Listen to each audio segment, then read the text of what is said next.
channel. Please don't skip the ads, at paki-like naman, share at subscribe mo na rin, salamat. Kabanata 2051 Hindi ako interesadong malaman. 2051. Nakita kong si Ye Wanqing ang tumawag. Mula pa noong mga taong Hui, si Ye Wanqing ang napili. Nabalitaan ng kaawa-awang babae na siya ay nakaayos sa ibang courtyard sa labas ng ancestral land, ngunit si Ye Fan ay walang oras para bisitahin siya. Ano ba, Shinger? Madaling araw na. Sinagot ni Ye Fan ang telepono ng nakangiti. Kuya, hindi maganda.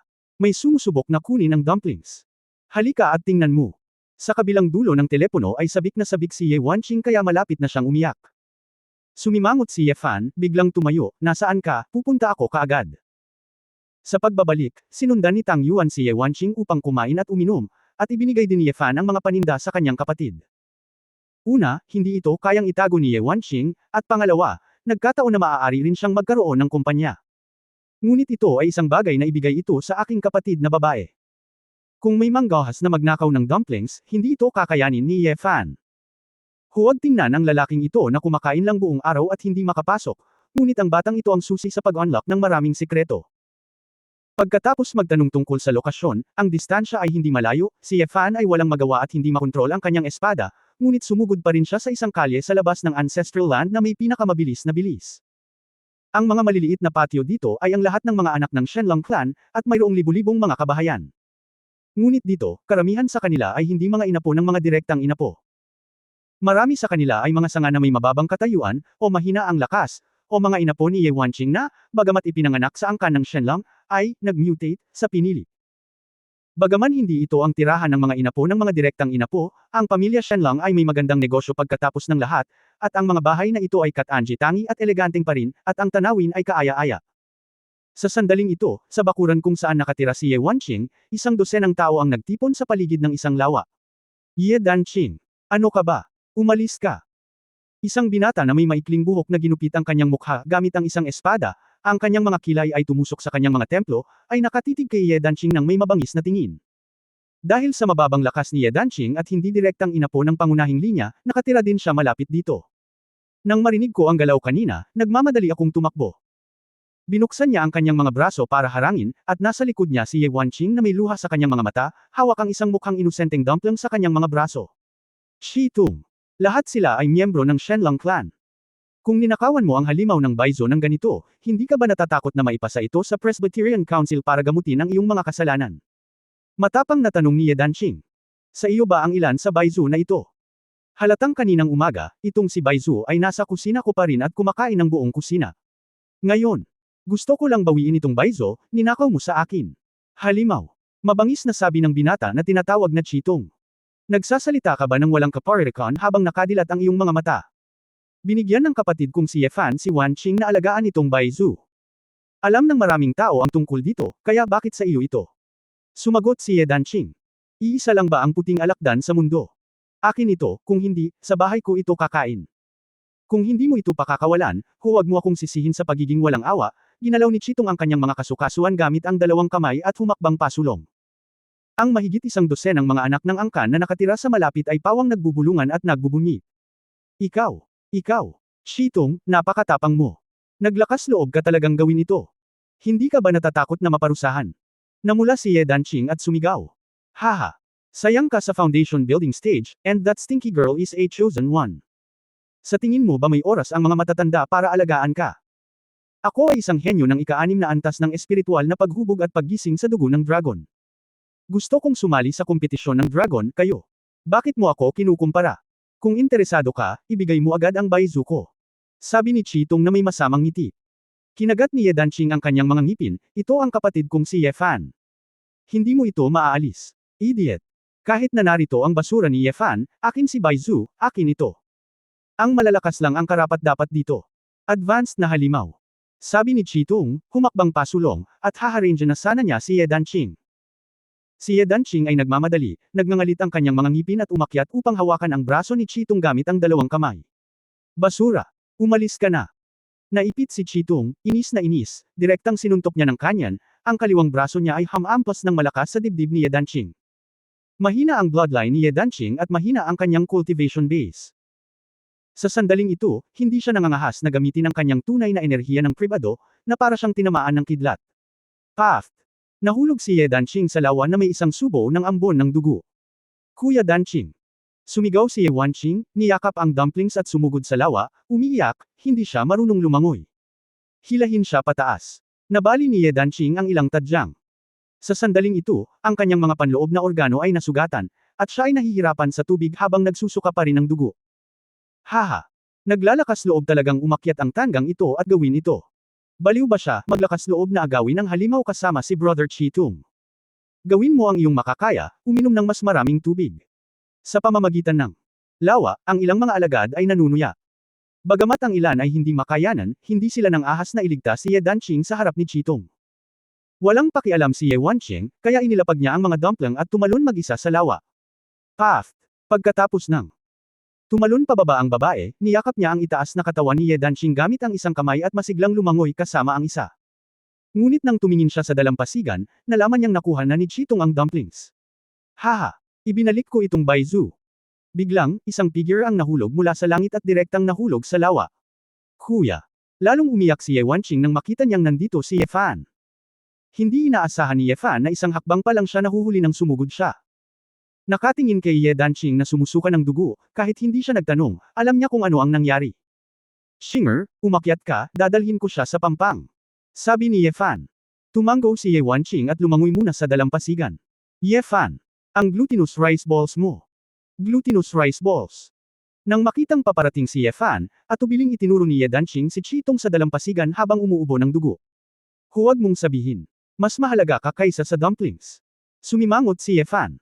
Sa unang pagkakataon sa kanyang puso, naramdaman niyang may kaunting bigat si Ye Danqing sa kanyang puso. Tunay na mahina si Ye Danqing, ngunit dahil siya ay mahina at handang manindigan kaya ang kapatiran na ito ay lalong mahalaga.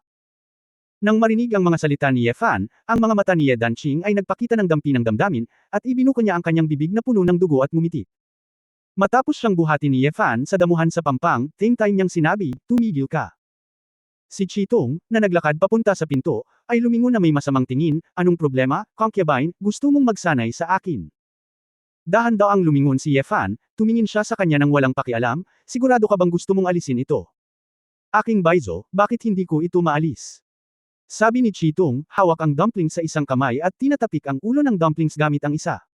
Ngumisi si Ye Fan, Tang Yuan. Kinagat siya. Sa sandaling bumagsak ang mga salita, bago makapag-react si Chitung, ang pares ng mga paa ng oso ni Tang Yuan ay direktang yamakap sa kamay ni Chitung, at kumagat ng, uhu. Para sa Tang Yuan, hindi mahalaga kung sino ang may hawak nito, ang tanging espesyal na pag-iral sa mga mata nito ay si Ye Fan. Mapait na tumili si Chitung, at ang sakit ay napakatindi kaya mabilis niyang gustong itapon ang mga dumpling. Ngunit sa kanyang pagpitik, ang mga dumpling ay direktang kumagat ng isang piraso ng laman at dugo mula sa kanyang kamay, at ang dugo ay tumalsik. Inunat ni Ye Fan ang kanyang kamay at sinalo ang chubby na maliit na lalaki. Nginuya ng dumpling ang laman ng tao sa kanyang bibig at tila may balak itong kainin. Tinapik ni Ye Fan ang maliit na bagay sa ulo, huwag mong kainin, suka. Itinaas ni Tang Yuan ang kanyang ulo at sabik na tumingin sa lalaki, kahit na medyo nag-aatubili siya, iniluwa pa rin niya ito. Lahat ng nasa eksena ay natigilan, itong si Baizu ay talagang naiintindihan ng mga salita ni Ye Fan. Bagamat totoo na ang mga halimaw na may mataas na antas ay madaling bumuo ng espiritual na karunungan, bihirang magkaroon ng espiritual na karunungan sa murang edad, at napakataas ng IQ. Mabilis na inayos ni Chitung ang sugat gamit ang kapangyarihan ng tunay na diwa at dugo, ngunit sa pagtingin sa puwang sa kanyang braso, ang kanyang mukha ay mapatla, at ang mabangis na apoy ay nag-aapoy sa kanyang mga mata. Ye Fan, kilala mo ba kung sino ako? Naglakas loob kang utusan ng halimaw na saktan ako. Sino ka? Hindi ako interesadong malaman. Pero ang kakaiba ay hindi mo sinabing sayo ito. Baizu ba? Bakit hindi mo sinabing kagatin ako nito? Ibinalik ni Ye Fan ang dumplings kay Ye Wanqing, at pagkatapos ay lumakad patungo kay Chitung habang nagsasalita siya ng may blankong mukha. Nang makita si Ye Fan na papalapit, nagpakita si Chitung ng masamang tingin sa kanyang mga mata, at mapanuksong sinabi, bahong mabaho, ano ang gusto mo? Gusto mo bang ipaghiganti ang basurang iyon? May lakas ka bang gawin ito sa akin? Kabanata 2052 Napahiya. 2052. Si Ye Fan ay masyadong tamad na magsalita, kaya lumakad siya at inabot ang kamay para hawakan ang leeg ni Chitung. Humph! Maraming flaws. Nakita ni Chitung ang kamay ni Ye Fan na nakaunat, itinaas ang kaliwang braso para harangin, at binalak na harangin ang kamay ni Ye Fan bago ibinato ang isang tuwid na suntok para turuan siya ng leksyon. Hanggat hindi nila ginagalaw ang kanilang paglilinang, ang mga anak ng angkan ay karaniwang walang bantay kapag sila ay nag-aaway. Ang mga matatanda sa pangkalahatan ay hindi nakikialam sa pakikibaka ng mga nakababatang henerasyon, dahil ito ay bahagi ng tradisyonal na kultura ng angkan, at ang pinagmulan ay pangalawa, at ang malakas ay may karapatang magsalita. Sa kanyang opinyon, kahit na si Yefan ay may dugo ng Awakened Fire Dragon, ito ay nasa yugto pa lamang ng pagbuo ng isang tableta, at ang kanyang pisikal na lakas ay limitado. Ngunit sa sandaling kumilos siya, napagtanto niya na may hindi tama. Ang braso ni Chitong ay tumama sa braso ni Yefan, ngunit hindi ito nagkaroon ng kahit katiting na epekto, na parang tumama ang kanyang kamay sa bakal na pader. Kasabay nito, walang kahirap-hirap na hinawakan ni Yefan ang leeg ni Chitong. Sa kaunting puwersa, itinaas ni Yefan si Chitong. Naipit ang lalamunan ni Chitong, at sa isang volley, sinimulan niyang sipin ang tiyan ni Yefan gamit ang kanyang mga paa. Gitling! Hindi sa sinipa si Yefan, ngunit ang binti ni Chitong, na sinipa lang palabas, ay nilaslas ng kamay na kutsilyo ni Yefan at gumawa ng fractured sound. Ang nakapalibot na grupo ng mga disipulong Shenlong ay natigilan lahat. Ang kanang binti ni Chitong, na nakabitin, umuugoy, ay halatang ganap na nabali. Mukhang magaan ang kamay na kutsilyo ni Yefan, ngunit maaari itong gamitin sa halagang 1,000 libra. Ang kalansay ng isang espiritual na magsasaka ay parang guwang na tambo, at ito ay masisira kapag tinapik mo ito. Sa pagkakataong ito, dahil naglakas loob kang kunin ang dumplings ko. Sabi ni Yefan, at sinampal ng palad ang tadyang ni Chitong. Direktang pinalipad ng palad na ito si Chitong palabas ng courtyard. Paft! Ang mga mata ni Chitong ay malapit ng mahati, at si Lingkong ay galit na bumulwak ng ambon ng dugo. Hindi ko alam kung ilang tadyang ang nabali sa dibdib ko, parang madudurog ang puso ko. Sa pagkakataong ito, para kay Ye Danqing ang ibalik sa iyo. Pagkatapos magsalita ni Yefan, sinulyapan niya ang iba pang mga anak ng angkan sa eksena, kung ayos lang, maaari kang lumabas. Ang isang grupo ng mga bata ay natakot na sa sandaling ito, at nang mag-react sila, sunod-sunod silang tumakbo palabas. Ang ilang kaibigan ni Chitong ay tumulong kay Chitong sa labas ng pinto. Si Chitong, na mapatla ang mukha, ay halos hindi makatayo sa isang paa sa tulong ng 2 tao. Naramdaman ang sakit, galit na galit si Chitong, at isang malabong gininto ang diwa ng ika-6 na patong ng plastik na espiritu ay malapit ng sumabog. Chitong! Huwag maging pabigla-bigla. Ilipat ang iyong cultivation base. Ngunit tatanungin ka tungkol sa iyong pagkakasala. Isang tao sa gilid ang nag-discourage sa kanya. Ang mga mata ni Chitong ay tila kumakain ng mga tao, at tinitigan si Yefan, maghintay ka. Shenlong Doji, ipapakita ko sa iyo ang aking tunay na lakas. Matapos magsalita ng malupit, si Chitong Kai at isang grupo ng mga bata ay nagmamadaling bumalik. Lumingon si Yefan at pumunta sa harapan ni Ye Danqing, nakakunot ang noo at sinabing, pumasok ka at magpagaling, sabi mo. Mayroon kang tiyak na antas ng lakas ng loob. Hindi ka masyadong matalino sa ordinaryong panahon, at hindi mo alam kung paano mo na ito titiisin. Ouch! Hindi ko alam na si Chitong ay talagang naglakas loob na umatake ng walang awa. Gustong umiyak ni Ye Danqing ng walang luha, na para bang lahat ng lakas ng loob ngayon ay nawala. Dumating sa bahay at hinayaang mahiga si Ye Danqing sa mahimbing na natutulog, habang si Ye Wanqing ay pumunta para kumuha ng gamot sa pagpapagaling. Sa labanan sa pagitan ng mga monghe, ang ilang mga pinsala ay karaniwan, kaya halos lahat ng pamilya ay may gamot sa pagpapagaling. Pagkatapos uminom ng gamot, at pagkatapos ay gamitin ang tunay na kakanyahan upang pagalingin ang sugat, ito ay magiging maayos sa halos kalahating araw, at sa pangkalahatan ay hindi nangangailangan ng espesyal na medikal na paggamot.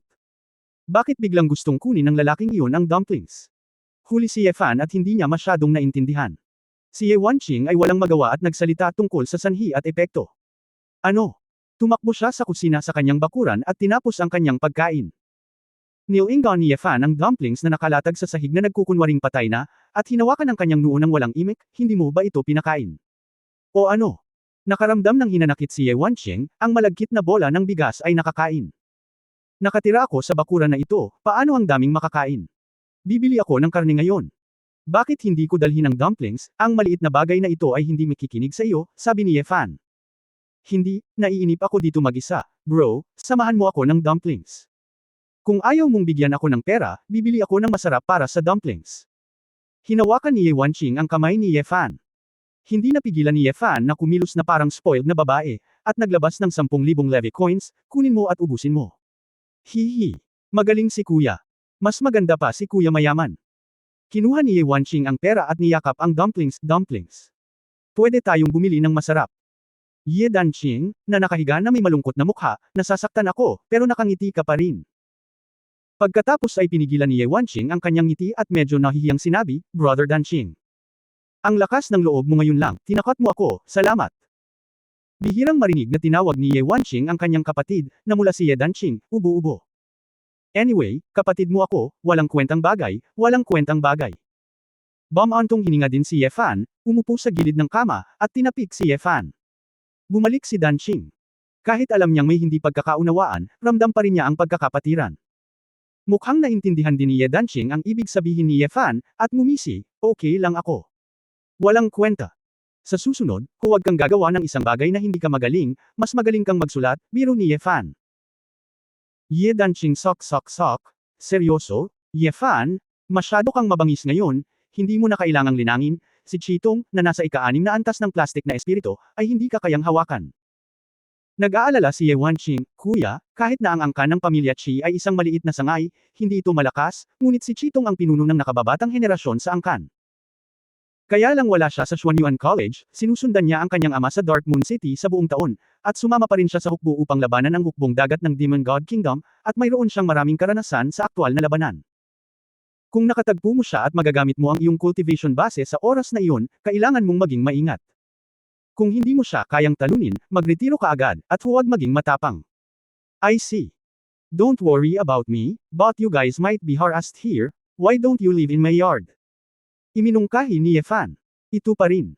Hindi, alam ni na ama at ina, malamang na hindi sila maligaya, ako ay isang nakasira ng paningin sa angkan. Ngumuso si Ye Wanqing, ang kanyang mga mata ay puno ng kalungkutan. Nang may sasabihin pa sana si Ye Fan, may narinig siyang tumatakbo palabas, si Ye Hang pala. Ano ang sitwasyon? Nasaan si Chitong? Shinger, ayos ka lang ba? Natigilan din sina Ye Wanqing at Ye Danqing nang makita nilang sumugod si Ye Hang. Second brother, bakit ka nandito? Blanco ang tanong ni Ye Wanqing. Kanina lang nasa martial arts training ground ako, at nabalitaan kong may conflict sa iyo si Chitong, kaya nasagasaan ko. Paano ang iba? Paano nasugatan si Danqing? Nakita ni Ye Hang si Ye Danqing na nakahiga, at agad na nagbago ang kanyang mukha. Shen, maaaring si Chitong ang may gawa nito. Hindi napigilan ni Ye Wanqing na makaramdam ng kaunting basa pagkatapos matigilan ng ilang sandali. Halatang hindi niya inaasahan na mag-aalala rin si Ye Hang sa kanya. Ikalawang kapatid. Medyo nabulunan si Ye Wanqing. Shinger, ikaw. Bakit ka umiiyak? Tinalo ka ng Chitong na iyon. Sumimangot si Ye Hang. Umiling si Ye Wanqing, pinunasan ang kanyang mga luha, at sinabing, hindi. Hindi ko lang inaasahan na, pangalawang kapatid, darating ka para tulungan ako. Sa pagkakataong ito, puno ng kahihiyan ang mukha ni Ye Hang. Tumingin siya kay Ye Fan at nakitang nakaharap si Ye Fan. Ngumiti siya, lalo pang napahiya. Anong sabi mo, sarili ko ring kapatid na babae, hindi maganda ang ginawa ng pangalawang kapatid noon, kasalanan ko. Huwag kang ang umiyak sa ganitong bagay, nakakahiya. Napakamot ng buhok si Ye Hang. Well, masayang tumanggo si Ye Wanqing bago sinabing, si Chitong ang nakasugat kay Brother Danqing. Kanina lang dumating si Kuya at tinuruan ng leksyon si Chitong, at ngayon okay na. Oh, Kuya, natalo mo si Chitong. Mukhang hindi ka nag-practice kamakailan. Tumawa si Ye Hang. Ngunit nakatutok na si Chitong sa nakatatandang kapatid, na sinasabi na hindi pa kakawalan ng Shenlong Dobby ang kuya, galit na sabi ni Ye Wanqing. Nang marinig ito ni Ye Hang, agad niyang sinabing may galit, gaano nga ba siya kalakas sa tingin ng lalaking ito. Huwag kang mag-alala, kapatid, sasali rin ako sa kompetisyon. Nasa kaharian ako na hinuhubog ng espiritu, at ipipila ko muna siya, at aalagaan ko siya para sa iyo. Hindi. Pang-anim na layer na spirit sculpture lang ito, in terms of actual combat, hindi ko alam kung sino ang pinakamalakas. Tinalo ko siya noong nakaraang taon. Hindi napigilan ni Ye Fan ang tumawa at umiyak.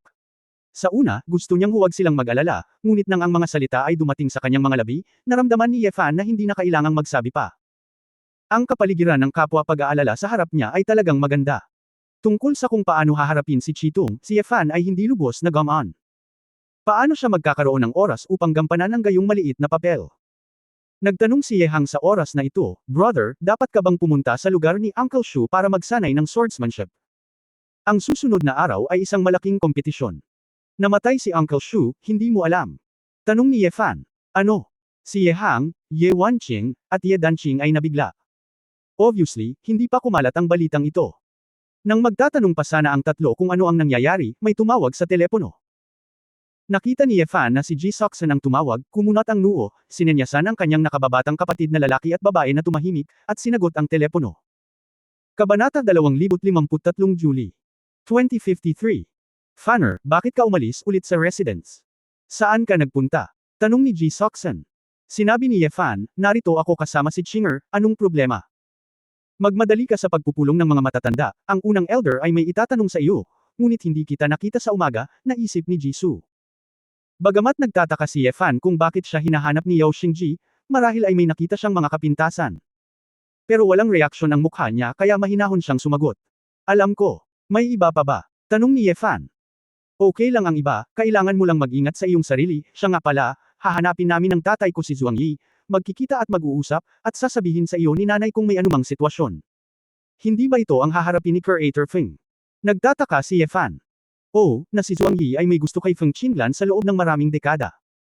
Siya ay umiibig sa kanya mula nang siya ay sumali sa hukbo sa Hilaga. Kahit na may mahanap si Feng Qinglan, paano kung malambot ang puso niya at bitawan siya? Sabi ni Ji Soxon.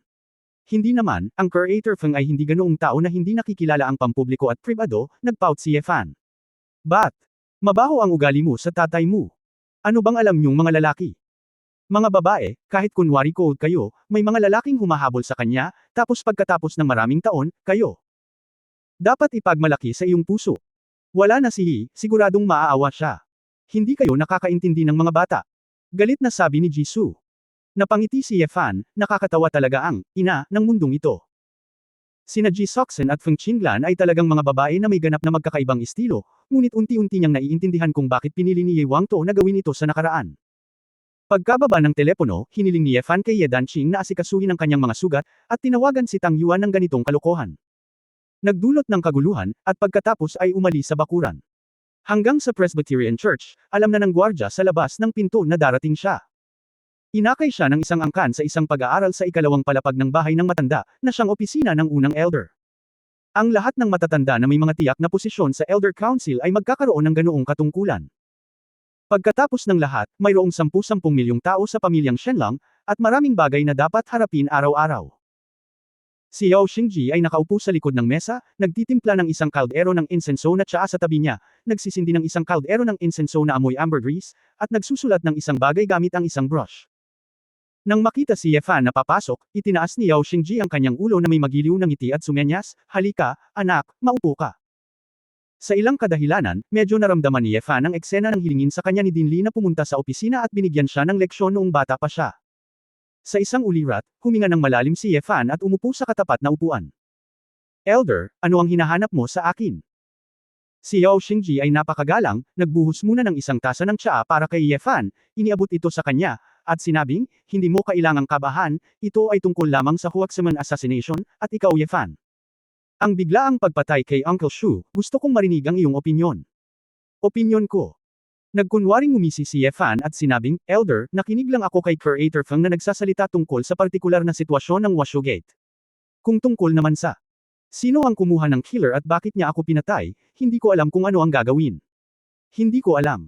Biglang namatay si Tito Shu kagabi, at hindi ko rin alam ang dahilan. Nagtago ako sa damuhan at hindi ako nang ahas na lumabas. Tumingin si Yao Xingji kay Ye Fan na may malalim na mga mata at ngumiti, sabi mo. Binanggit sa iyo ng Creator Feng ang Washu Gate, ito ba ang pinakabatang elder na si Feng Qinglan? Oo, tumanggo si Ye Fan. Bakit niya sinabi sa iyo ang tungkol sa Washu Gate? Hey, noong oras na iyon ay nasa palasyo ako, at narinig ko ang kanyang kamahalan at si Haring Chi na nag-usap tungkol dito, ngunit narinig ko lamang ng kaunti, at hindi ko alam kung ano ang ibig sabihin nito, kaya sinabi ko na lang na tinanong ko ang Creator Feng, matapat na sabi ni Ye Fan. Nag-isip sandali si Yao Xingji bago sinabing, kayong Fan, ang matandang ito ay napaka-curious sa isang bagay. Ano? Nagtataka si Ye Fan. Sinabi ni Yao Xingji na may kalahating ngiti ngunit hindi nakangiti, sa tingin ko. Paano ka magiging kalmado sa nangyari sa nakalipas na 2 araw? Natigilan si Ye Fan at napagtanto na tila may nakalimutan siya. Ano sa tingin mo? Ikaw ang pinaslang. Alam mong galing ito sa Huaxeman, kaya hindi ka pumunta para tanungin kami kung ano ang nangyari kay Huaxeman. Isa. Pagkatapos ng isa pa, si Ye Shu, na nagturo sa iyo ng swordsmanship, ay nakatagpo ng isang assassination, na malamang na may kinalaman din ito sa Washu sect. Kahit na hindi nakaligtas si Ye Shu, ibig sabihin ay malakas ang lakas ng assassin. Ikaw Junior, paano ka nasa tuktok ng alon na ito, at para kang normal na tao? Ito ang unang pagkakataon na nakakita ako ng isang maliit na tulad mo na nahaharap sa isang krisis sa buhay at kamatayan, ngunit siya ay napakatahimik.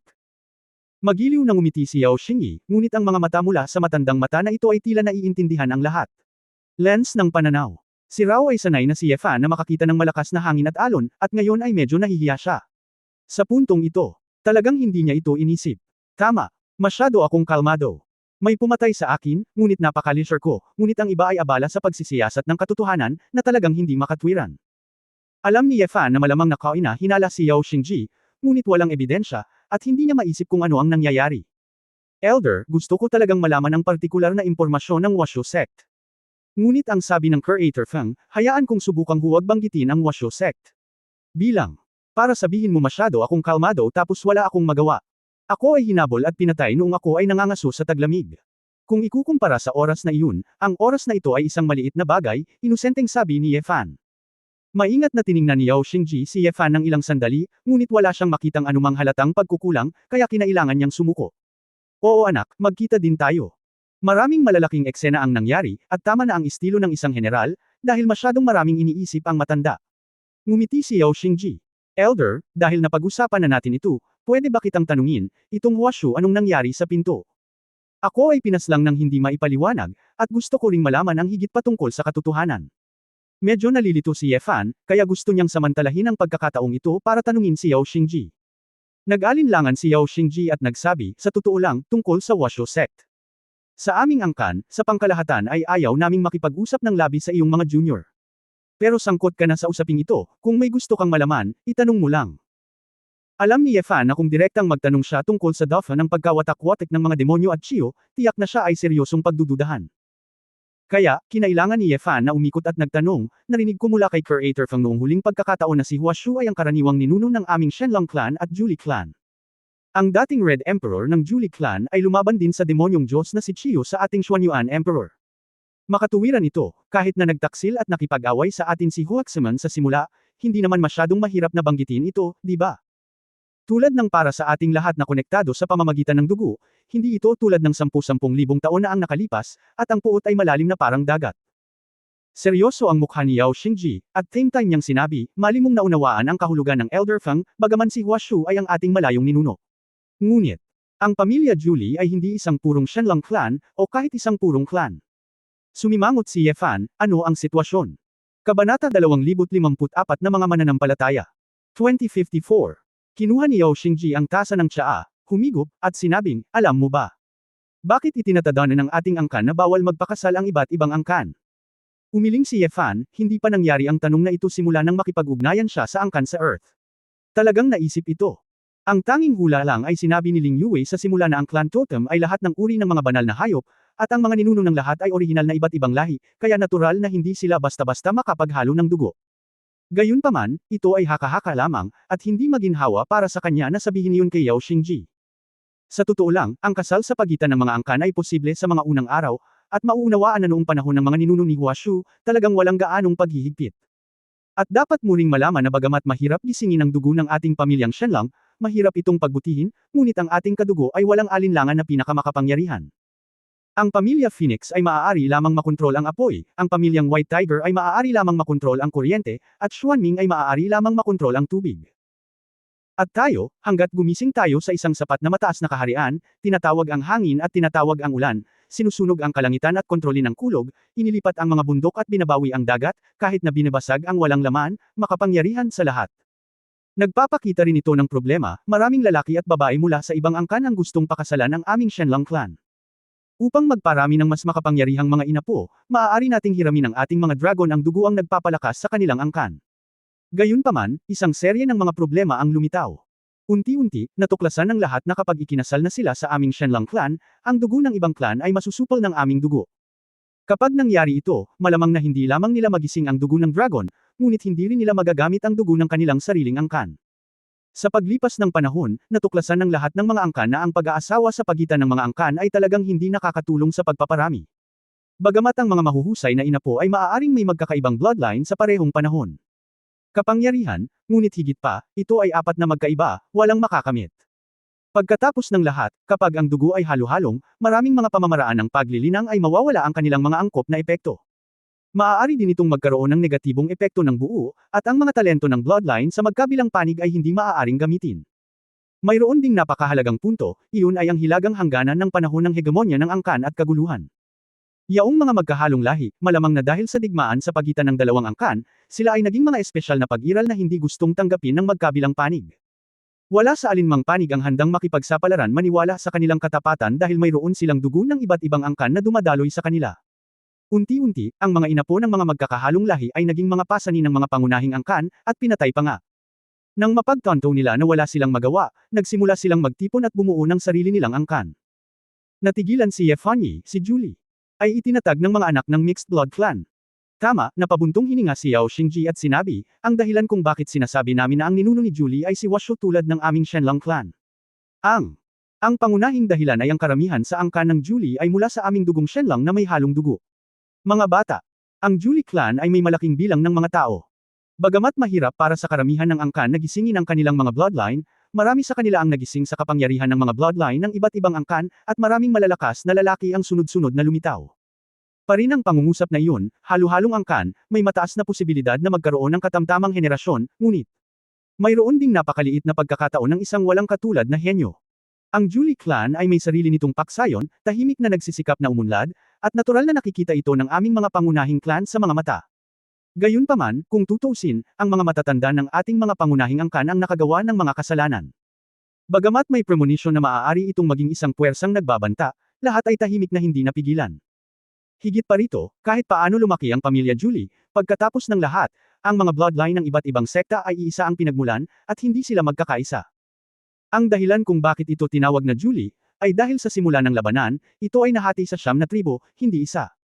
Hanggang sa si Chidi at Chiyu, ang dalawang henyong pinuno ng tribo, ay lumitaw, na talagang naabot ng tribong Julie ang pinakamataas nito. Namamanhid ang anit ni Yefan, at malakas ang tibok ng puso niya. Oo naman, si Chiyu ay mula rin sa pamilyang Julie. Hindi nakakagulat na ang Heavenly Demon Disintegration Doffa ay kabilang sa Huaximan. Si Chidi at Chiyu ay parehong may dugo ng aming Shenlong clan sa kanilang mga katawan, at nalinang din nila ang 9 na pagbabago ng mga Diyos at Dragon, kaya sinasabing ang Huaximan ay may pinakamalalim na relasyon sa aming Shenlong clan. Ang isa sa kanila ay isang mabait na prinsipe, at ang isa ay isang martial prince. Si Chidi ay iginagalang dahil sa kanyang napakatalino na mga kasanayang medikal at mabait na pamamahala, na naging dahilan ng maraming tribo na kusang sumuko sa kanya. Chiyo, sa kabilang banda, ay isang henyo sa pamamagitan at sa pamamagitan. Siya ang numero 1 eksperto sa Julie. Sa lakas, 5 tribo ang nasakop. Noong panahong iyon, ito rin ang panahon kung kailan nasakop ni Emperor Xuanyuan ang mga pangunahing angkan, natapos ang panahon ng hegemonya ng angkan, at nagplanong itatag ang dinastiyang Xuanyuan. Masasabing, noong panahong iyon, ang Great Desolate Continent ang aming angkan. Ang pinakamaluwalhating panahon. Kung payag ang ating angkan, ang buong prehistoric continent ay magiging atin. Iminungkahi ni Emperor Xuanyuan noong panahong iyon na umaasa siyang si Julie, bilang isang espesyal na independenteng pangkat etniko, ay mapanatili ang isang maayos na relasyon sa dinastiyang Xuanyuan. Si Emperor Qi ay walang ambisyon, at natural na sumang-ayon, iwanan ang ilang mga nakaraang puot at magsimulang muli, ito ay mabuti para sa magkabilang panig. Gayunpaman, hindi ganoon ang iniisip ni Chiyu. Hindi man lang iniisip ni Chiyu ang mundo, gusto lang niyang patunayan. Siya ang pinakamalakas. Nang marinig ito, medyo hindi makapaniwala si Yefan, at sumimangot, ano ang ibig mong sabihin? Kinailangan bang lumaban hanggang kamatayan si Chiyu para lang mapatunayan ang kanyang lakas? Hindi ba't magandang magkaroon ng diskusyon? Magkaroon ng higit na kapangyarihan, maghanap ng malalakas na tao sa lahat ng dako, at lumaban sa kanya. Kung hindi siya pumayag, direkta niyang papatayin ang mga kamag-anak ng kabilang partido. Nang maglaon, kung hindi sapat ang isa o dalawa, magsisimula siyang maghanap ng grupo ng mga tao na lalaban sa kanya. Sa discarding Crazy Dragon Transformation, nagsaliksik ako ng isang paraan na maaaring agad na mapahusay ang lakas ng pakikipaglaban, tinawag natin itong paraan ng disintegrasyon ng mga demonyo. Nilunok ni Yefan ang kanyang lalamunan sa sandaling ito, huminga ng malalim, at sinubukang pakalmeyan ang kanyang kalooban. Sabi niya, bakit niya naramdaman na medyo magkatulad ang disintegration at Mad Dragon Transformation. So, ang Wild Dragon Transformation ay talagang orihinal na bersyon ng disintegrasyon. Gayunpaman, ang disintegrasyon ay mas malakas kaysa sa Mad Dragon Transformation, ito man ay ang pagtaas ng lakas o ang saklaw ng paggamit. Ang pagkawatak-watek ay upang palakasin ang lahat, at ang pagbabagong anyo ng baliw na dragon ay pagpapabuti lamang ng sarili. Mula sa puntong ito, ang Chiyu ay ganap na matagumpay. Itong mahusay na paraan ng pagwatak-watek sa mga demonyo ay naging ganap na baliw, uhaw sa dugo, at saan man siya magpunta, ang buhay ay nasa Syra. Ngunit ang magic technique na ito ay ginawang isang kaaway dalawa sa una si Chiyo, at halos hayaan si Emperor Xuanyuan at Emperor Qi na umatake sa kanya. Pagkatapos ng digmaan, ang ilan ay nagsabi na siya ay pinatay, ang ilan ay nagsabi na siya ay pinatay ng Chaos God punishment. Sina Emperor Xuanyuan at Emperor Qi, sinabi lamang na tinaboy nila si Chiyo, at si Chiyo ay nawala mula noon. Ang nagkawatak-watek ang demonyo. Ang Dafa ay orihinal na nilayo na sirain, ngunit ang ilan sa mga panatikong tagasunod ni Chiyo sa Julie ay lihim na itinago ito. Kahit na hindi kumpleto ang pamamaraan ng paglilinang na ito, hindi malinaw kung ito ay hindi kumpleto, at ito ay halos tulad ng isang pagtatangkang magpakamatay. Ngunit mayroon pa ring maraming mga tao na ipinagmamalaki na natutunan ang pamamaraang ito. Sa mata ng mga tagasunod ni Chiyo, si Chiyo ang pinakamakapangyarihang tao sa kasaysayan ng prehistoric na mundo. Lalo na si Chidi ay namatay hindi nagtagal matapos ang digmaan, na lalong nagpalaki sa kanya. Maraming tao ang nag-iisip na si Chiyo ay talagang nanalo sa pakikipaglaban ng isa laban sa dalawa. Sa pagsasalita nito, bumantong hininga si Yao Xingji at sinabing, pagkaalis ni Chidi, hindi mapagaan ng pamilya Julie ang kanilang relasyon sa angkan dahil sa relasyon ni Chiyo, at nagkaroon pa rin sila ng problema. Pagtatangkang magrebelde. Ang pagmamaneho sa kanila sa tigang na lupain, na ginagawa silang higit na kinasusuklaman, at higit pa sa kanila ang nagsimulang maniwala sa Chiyo. Sila. Isipin na pinatay ng aming pamilyang Shenlang si Chiyo at pinagyusig sila, kaya palagi silang hindi mapaghihiwalay sa aming pamilyang Shenlang. Ang dahilan kung bakit bawal ang aming Shenlang clan sa Huaximan at Julie clan. Hindi dahil kay Chidi, kundi dahil kay Chiyu. Naiintindihan mo ba ang ibig sabihin ng matandang ito? Tumango si Ye Fan, ang angkan ay palaging iginagalang ang malakas. Kung alam ng maraming tao na si Chiyo, na nakipaglaban kay Emperor Xuanyuan at Chidi na may isang kaaway at dalawa. Nagising din ang dugo ng dragon, nagsagawa ng siyam na pagbabago ng dragon, at ipinasa ang pamamaraang ito. Dapat maraming angkan na sumasamba kay Chiyo bilang isang ninuno, lihim na sumuko kay Huaximan, ibig sabihin ba? Oo, iyon ang katotohanan, mataimtim na tumango si Yao Xingji. Para bang may mga tao sa lupa na maniniwala sa Diablo, si Satanas, hindi lahat ay gustong maniwala sa Diyos. Naiintindihan na ni Ye Fan ngayon, bakit nagdepekto si Yeshu. Sa tapat, isa itong mananampalataya ng Chiyo na nagrebelde. Chapter 2055 Mas maganda kung ayaw mo. 2055. Sa totoo lang, kahit nagawin natin ang bawat pag-iingat, maraming tao sa angkan ng lihim na humahanga sa demonyong Diyos na si Chiyu. Kung hindi, sa tingin mo ba ay napakahirap pakitunguhan ng Washu sect? Ang dinastiyang Xuanyuan ay umiral sa halos 10,000 taon.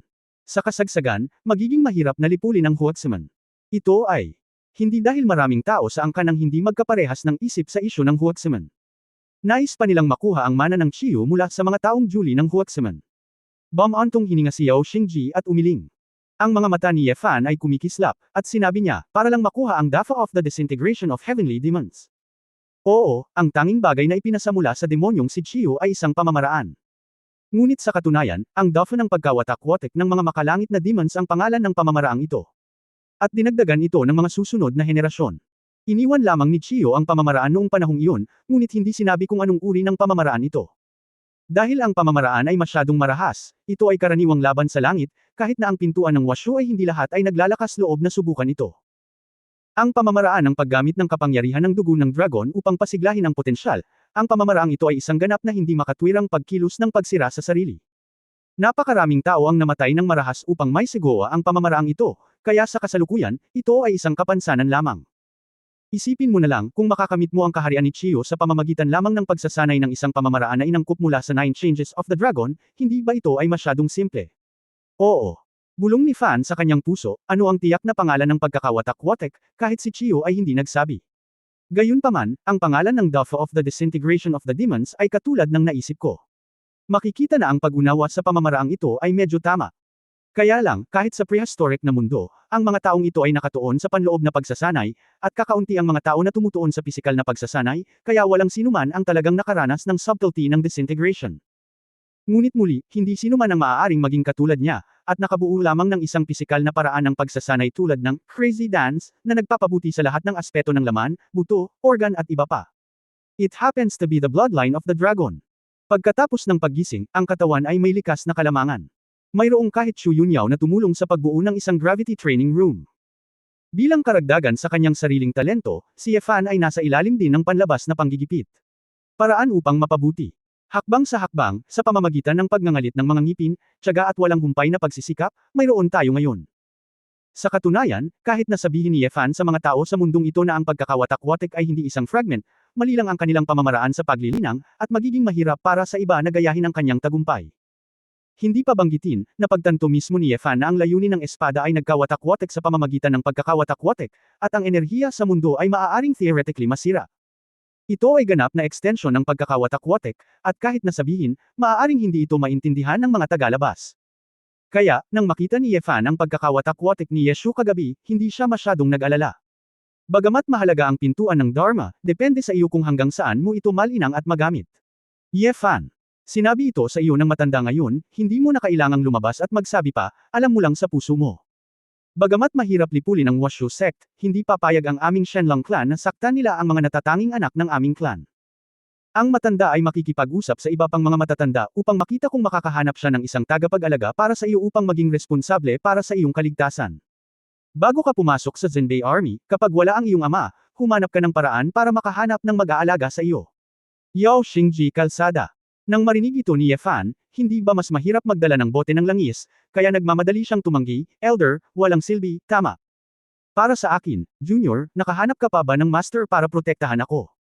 Walang salita, binanggit lang ito ng matanda ng ganito, at maaaring hindi sumang-ayon ang ibang matatanda. Bagamat nagising ka na ng dugo ng apoy na dragon at nasa limelight pa rin, nasa yugto ka pa rin ng pagbuo ng tableta, at ang lakas mo ay mahirap kumbansihin ng publiko. Ilang mga master ang handang gumugol ng oras ng palihim na protektahan ang isang disipulo sa yugto ng pagbuo ng isang elixir. Hinaplos ni Yao Xingji ang kanyang balbas at sinabi. Medyo gamaan ang loob ni Yefan, ngumiti at tumango, hindi payag. Kasabay nito, isang mansyon kung saan nakatira ang pamilya Zhuang ng Xuanyuan City, ang sala ng pangunahing tirahan. Hindi nagtagal pagkatapos umuwi si Zhuang Yi ng madaling araw, narinig niyang sinabi ng mga katulong na parating na ang hangin, at tuwang-tuwa siyang nagpalit ng damit. Wild na bati sa kanya. Xinglan, bakit ang aga mong pumunta sa akin? Ang hangin ay malinaw at ang mga ulap ay parang talon. Siya ay nakadamit ng puting damit na matalo ang niebe. Nakasuot siya ng klasikong neutral na robe, isang silver gray na sinturon na may pattern ng dragon, at isang Elder Jade badge. Siya ay nagbibihis ng medyo time na nagha-highlight sa kanyang frosty nobility. Ito ay matalim at matingkad. Paglingon, mahinahong tinanong ni Feng Xinglan, Zhuang Yi, bakit ka nakabalik sa Xuanyuan City? Kailan? Narinig ito ni Zhuang Yi, hindi niya napigil ang ma-flatter, Xinglan. Ikaw, hinihintay mo ba akong bumalik? Kumunot ang noo ni Feng Xinglan, tinatanong kita, bakit ka nakabalik sa lungsod ng napakagabi, dapat wala ka ng pakitunguhan sa Xuanyuan Academy, saan ka nagpunta at ano ang ginawa mo? Sa wakas ay narinig ni Zhuang Yi ang isang kakaiba, may nangyari ba? Sa sandaling ito, dalawang tao ang lumabas.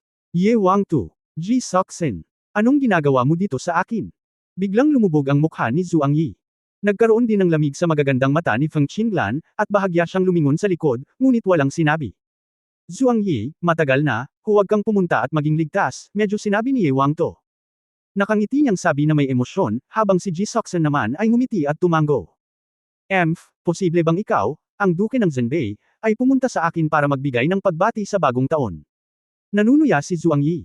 Mapait na ngumiti si Ye Wangto, sa orihinal, hindi dapat dumating ang aming mag-asawa, ngunit pagkatapos ng lahat, ang bagay na ito ay may kaugnayan sa buhay ng aming anak, gusto pa rin naming malaman ang higit pa.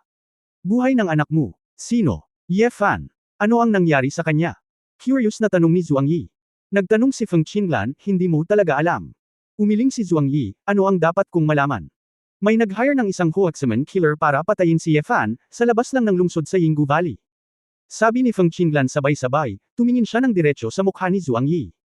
Ano? Huaxaman? Ito. Paano magiging posible na makarating sa Xuanyuan City? Sa kalagitnaan ng pangungusap, biglang nagising si Zhuang Yi, ang kanyang mukha ay unti-unting namutla, at ang kanyang katawan ay nanginig. Tumingin siya kay Feng Xinglan nang hindi makapaniwala, at pagkatapos ay kay Ye Wangto, ikaw. Sa tingin mo ba inupahan ko si Hua Zuman para patayin ang mabahong batang iyon? Zhuang Yi, ano ang masasabi mo tungkol sa akin? Anak, bumigay si Jisoo. Galit na galit si Zhuang Yi na ang kanyang puso ay nagbabago-bago, at ang kagalakan na nakita niya nang makita niya si Feng Xinglan ay nawala.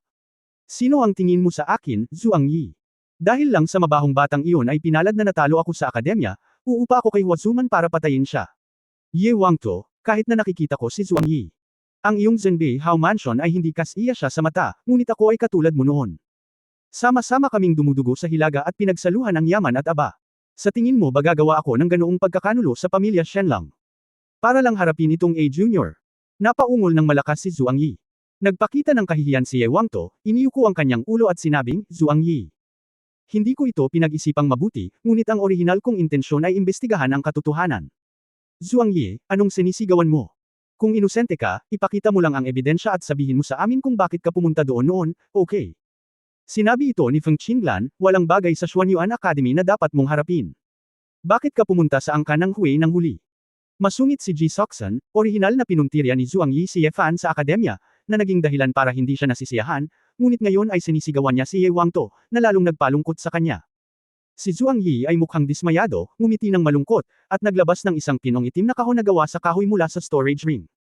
Kabanata 2056 na medyo masaya. Nang buksan niya ito noong 2056. May maitim na pilak na perla sa kahon, kasing laki ng palad mo, na naglalabas ng malakas na espiritual na enerhiya at sariwang natural na halimuyak. Dark Spirit Orb.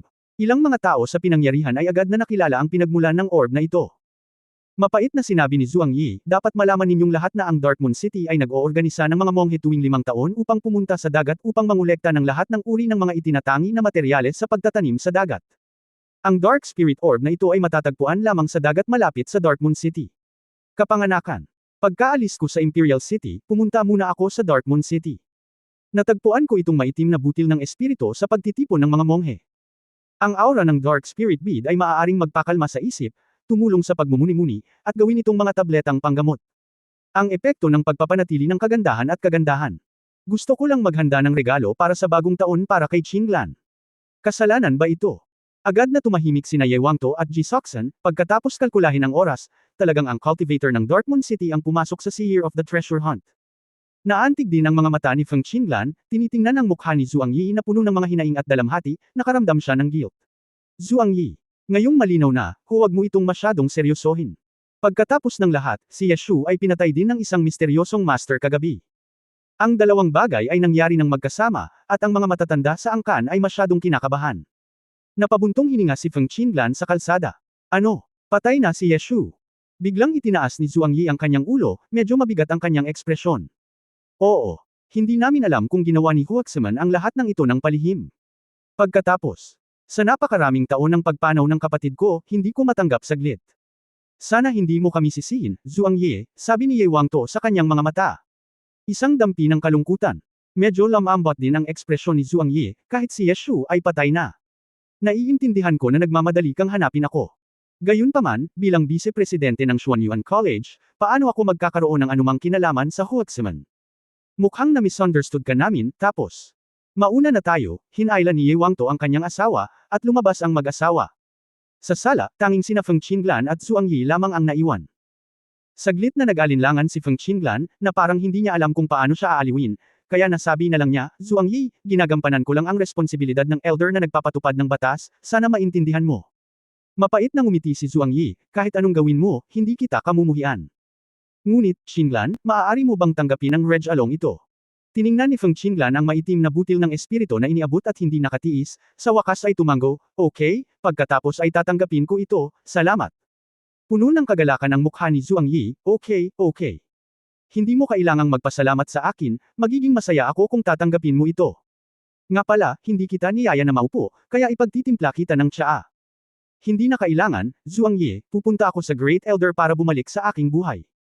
Dahil wala kang kinalaman sa bagay na ito, kailangan nating imbestigahan ang ibang mga kahinahinalang tao. Sabi ni Feng Qinglan, tumango, at tumalikod. Bakas sa kanyang mukha ang pagkabigo at kawalan ng kakayahan, ipinadala ni Zhuang Yi ang hangin at simoy ng hangin hanggang sa pintuan. Pinagmamasdan ng likod ng babae na unti-unting lumalayo, ang ekspresyon ni Zhuang Yi ay unti-unting naging komplikado at madilim. Naglakad siya pabalik sa looban, hinayaan ang katulong na isara ang pinto, at naglakad pabalik sa kanyang pag-aaral. Sa pag-aaral, mayroong isang figure na nakaupo sa likod ng mesa, na may hawak na isang volume ng mga libro ng masayang. Ang taong ito ay nakasuot ng kulay abong balabal, may itim na buhok na may alampay, at nakasuot ng puting maskara na may nakangiting mukha sa kanyang mukha. Hindi niya masabi ang kanyang edad o partikular na hitsura. Nang makita ang lalaking ito, nakita ni Zhuang Yi ang pangamba sa kanyang mukha, at sinabing, bakit mo gustong patayin si Yeshu? Dahil lang sa nabigo siya. Kung sinabi kong hindi natin pinatay si Yeshu, maniniwala ka ba? Sabi sa magnetic voice. Sumimangot si Zhuang Yi, talaga. Ano ang mabuting may dudulot para patayin natin si Yeshu? Balik tanong ng nakangiting lalaki. Pinag-isipan itong mabuti ni Zhuang Yi at tumango, ngunit pagkatapos ay sinabi niyang kakaiba, sino ang pumatay kay Yeshu? Ang Ang nakangiting lalaki sa wakas ay lumingon sa kanya para tingnan siya, pumunta ako sa iyo. Para lang mahanap mo ang sagot. Sa pagbabalik, hinawakan ni Ji Seoksun ang braso ni Ye Wangto at naglakad habang bumubulong. Master, bakit ka nagmamadaling lumabas? Ang pagkakaroon ng Dark Spirit Orb ay hindi nangangahulugan na nagpunta si Zhuang Yi sa Dark Moon City sa nakalipas na 2 araw. Baka nandoon na ito dati. Umiling si Ji Seoksun. Napabuntong hininga si Ye Wangto, Madam, malapit na itong matapos. Noong bata pa ako, ipinanganak at namatay si Zhuang Yi kasama natin, at nagtitiwala ako sa kanya. Maraming taon na ang nakalipas. At saka, hindi ba kinasusuklaman ka ni Zhuang Yi dahil sa mga bagay noong bata pa siya? Inilibot ni Ji Seoksun ang kanyang mga mata. Mapait na ngumiti si Ye Wangto, kung gayon, ayon sa iyong opinyon, paano tayo mag-iimbestiga? Anyway, pumunta ka sa bahay niya para halungkatin kung may mga pahiwatig sa lihim na koneksyon sa Washo sect. Itanong mo lang itong simpleng tanong, ano ang malalaman mo? Ha! Hindi nasisiyahang sabi ni Jisoo. Walang magawang umiling si Ye Wangto at ngumiti nang walang sinasabi. Guro, saan ka pupunta, hindi ka bababalik sa iyong tirahan. Napagtanto ni Ji Seoksun na mali ang landas. Sinabi ni Ye Wangto, bukas ang Dragon Festival, ang araw ng malaking kompetisyon, at sa huling sandali, kailangan kong hikayatin ang mabahong batang iyon na magsanay ng mabuti sa mga ehersisyo, at maaari akong magturo ng kaunti pa pansamantala. Sige, kakausapin ko ang aking manugang at makikipag-siya. Agad namang pinatabi ni Ji Seoksun si Zhuang Yi. Dumating ang mag-asawa sa bakuran ni Ye Fan. Kakabalik lang ni Ye Fan mula sa Great Elder. Nang tanungin kung ano ang sinasabi ng Great Elder, hindi malinaw na tumugon si Ye Fan. Alam na gusto ni Ye Wangto na pangasiwaan ang kanyang pagsasanay, nagsisi si Ye Fan kung bakit kailangan niyang bumalik. Hindi nagtagal, dumating si Ye Hang at iminungkahi kay Ye Wangto na sasali rin siya sa kompetisyon bukas, na naglalayong ilabas ang kanyang galit para kina Ye Danqing at Ye Wanqing. Hindi pinigilan ni Ye Wangto ang nakababatang henerasyon sa pakikipaglaban. Sa halip, hinimok niya sila at personal na itinuro ang pagiging mahusay ni Ye Hang. Dahil dito, naging masigla ang bakuran kung saan nag-iisa si Ye Fan. Si Ye Fan ay walang magawa at gumawa ng hakbang kasama si Ye Hang. Kahit na siya ay mukhang napaka-insincero, mahirap para kay Ye Hang na samantalahin. Medyo nagulat din si Ye Wangto sa tabi niya. Sa kanyang opinyon, si Ye Fan ay tila may mataas na talento at palaging nakakaangkop sa mga pagbabago. Bagamat masaya siya, sinabi ni Ye Wangto kay Ye Fan na huwag maging masyadong kampante. Kung talagang nagsimula siyang makipaglaban sa kanyang cultivation base bukas, ito ay ibang usapan. Si Ji Seoksun at Su Qingzhou ay nakaupo sa stone table at umiinom ng tsaa, kumakain ng lahat ng uri ng merienda, at talagang patuloy silang nag-uusap. Naghihintay si Gu Qing sa gilid, ngunit paminsan-minsan ay hindi niya maiwasang tumingin kay Ye Fan. Siya lang sa eksena ang nakakaalam na sadyang naglalabas ng tubig si Ye Fan. Sa hindi malamang dahilan, nang mapagtanto niya ang kawalan ng kakayahan ni Ye Fan sa oras na ito, hindi mapigilan ni Gu Qing na takpan ang kanyang bibig at tumawa paminsan-minsan. Hanggang sa gabi na umalis si Ye Wangto at ang kanyang asawa at si Ye Hang, at naging tahimik ang bakuran. Alam kong hindi na ako babalik, nakakainis na. Bagamat hindi pisikal na pagod si Ye Fan, pagod na pagod siya, kaya humiga siya sa malaking kama sa kwarto. Umupo si Su Qingzhou sa tabi ng kama, ngumiti si Chenran at sinabing, nakakainis ba talaga ang asawa mo, pero ngayon lang, naramdaman kong medyo nag-e-enjoy ang asawa ko. Meron ba? Oo, tumanggo si Su Qingzhou, ang pambihirang reunion na ito sa isang taon ay karapat-dapat ding pahalagahan. Medyo natulala ang mga mata ni Ye Fan, muling nagsama-sama ang pamilya. Hindi kaya tinuturing niya talaga silang pamilya. Ngunit ako, malinaw na hindi ang kanilang pamilya. Pagkatapos ng isa pang gabi ng cultivation, sa wakas ay araw na ng Dragon Festival at ang Great Competition. Kabanata 2057 Hindi madali ang pamumuhay. Sa madaling araw ng 2057. Nagsimulang magtipon ang mga tao mula sa lahat ng sangay ng Shenlong clan sa harap ng malaking iskultura ni Emperor Xuanyuan na nakasakay sa dragon at may hawak na espada. Ang matayog na estatwa ng dakilang emperador ay parang isang higanteng espiritong Diyos, na may isang pares ng parang buhay na mga mata, na tinatanaw ang milyon-milyong angka ng Shenlong sa lungsod. Sa oras na ito, ang lahat ng mga lansangan at eskinita sa lungsod ay walang laman, at lahat ay dumating upang sambahin ang kanilang mga ninuno sa wastong paraan. Pinangunahan ni Ye Fan si Su Qingzhou, kasama si Ye Hang sa likod niya. Para naman kay Ye Wanqing at Ye Danqing, sila ay pinaghiwalay ng isang grupo ng mga tao dahil sa kanilang katayuan sa clan, at sila ay nasa likuran. Sa katunayan, sa harap ni Ye Fan ay isang malaking grupo ng mga tao mula sa pamilya Ye na hindi niya kilala. Mayroon ng 12 ng mga kapatid mula sa henerasyon ni Lolo Ye Chaoshuan at Ye Wangto. Bagamat marami sa kanila ay hindi pamilyar sa isa't isa, walang paraan upang gawin ito. Napakaraming tao, at palaging may mga taong hindi madalas magkita. Ang higit na natulala kay Ye Fan ay ang pasulong, isang grupo ng mga matatanda ni Ye na mga lolo na sa tuhod, mga lolo sa tuhod, ang ilan mula sa Presbyterian Church, at ang ilan na nagretiro na sa Presbyterian Church. Kabilang sa kanila ang maraming matatanda, na libu-libong taong gulang na, at lumalabas lamang ng isang beses o dalawang beses sa isang taon. Maraming mga ina po ang matagal nang hindi nakakakilala sa kanila.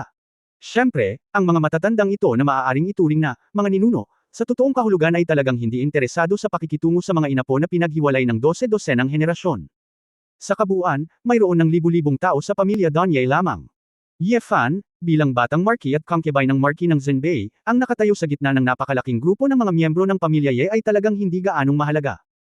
Pagkatapos ng lahat, ang mga ninuno ng pamilya Ye, mga maharlika, mga asawa, at maging ang mga dakilang tao na hindi maihahambing sa ilang sandali, ay talagang napakarami. Sa mataas na entablado, dinala ng kasalukuyang patriarch na si Ji Changgang, at ang unang nakatatandang si Yao Xingji, sa ilalim ng saksi ng mahigit isang dosenang angkan na may mataas na moralidad at mga ninuno, ang Shenlong clan sa seremonya ng pagsamba sa mga ninuno. Ang libu-libong mga angkan ay sunod-sunod na lumuhod, at lahat sila ay may seryosong ekspresyon.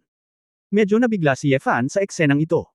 Sa Earth, wala siyang malakas na pakiramdam na kabilang siya sa dugo ng kanyang angkan, ngunit sa sandaling ito, talagang nararamdaman niya na medyo mainit ang dugo.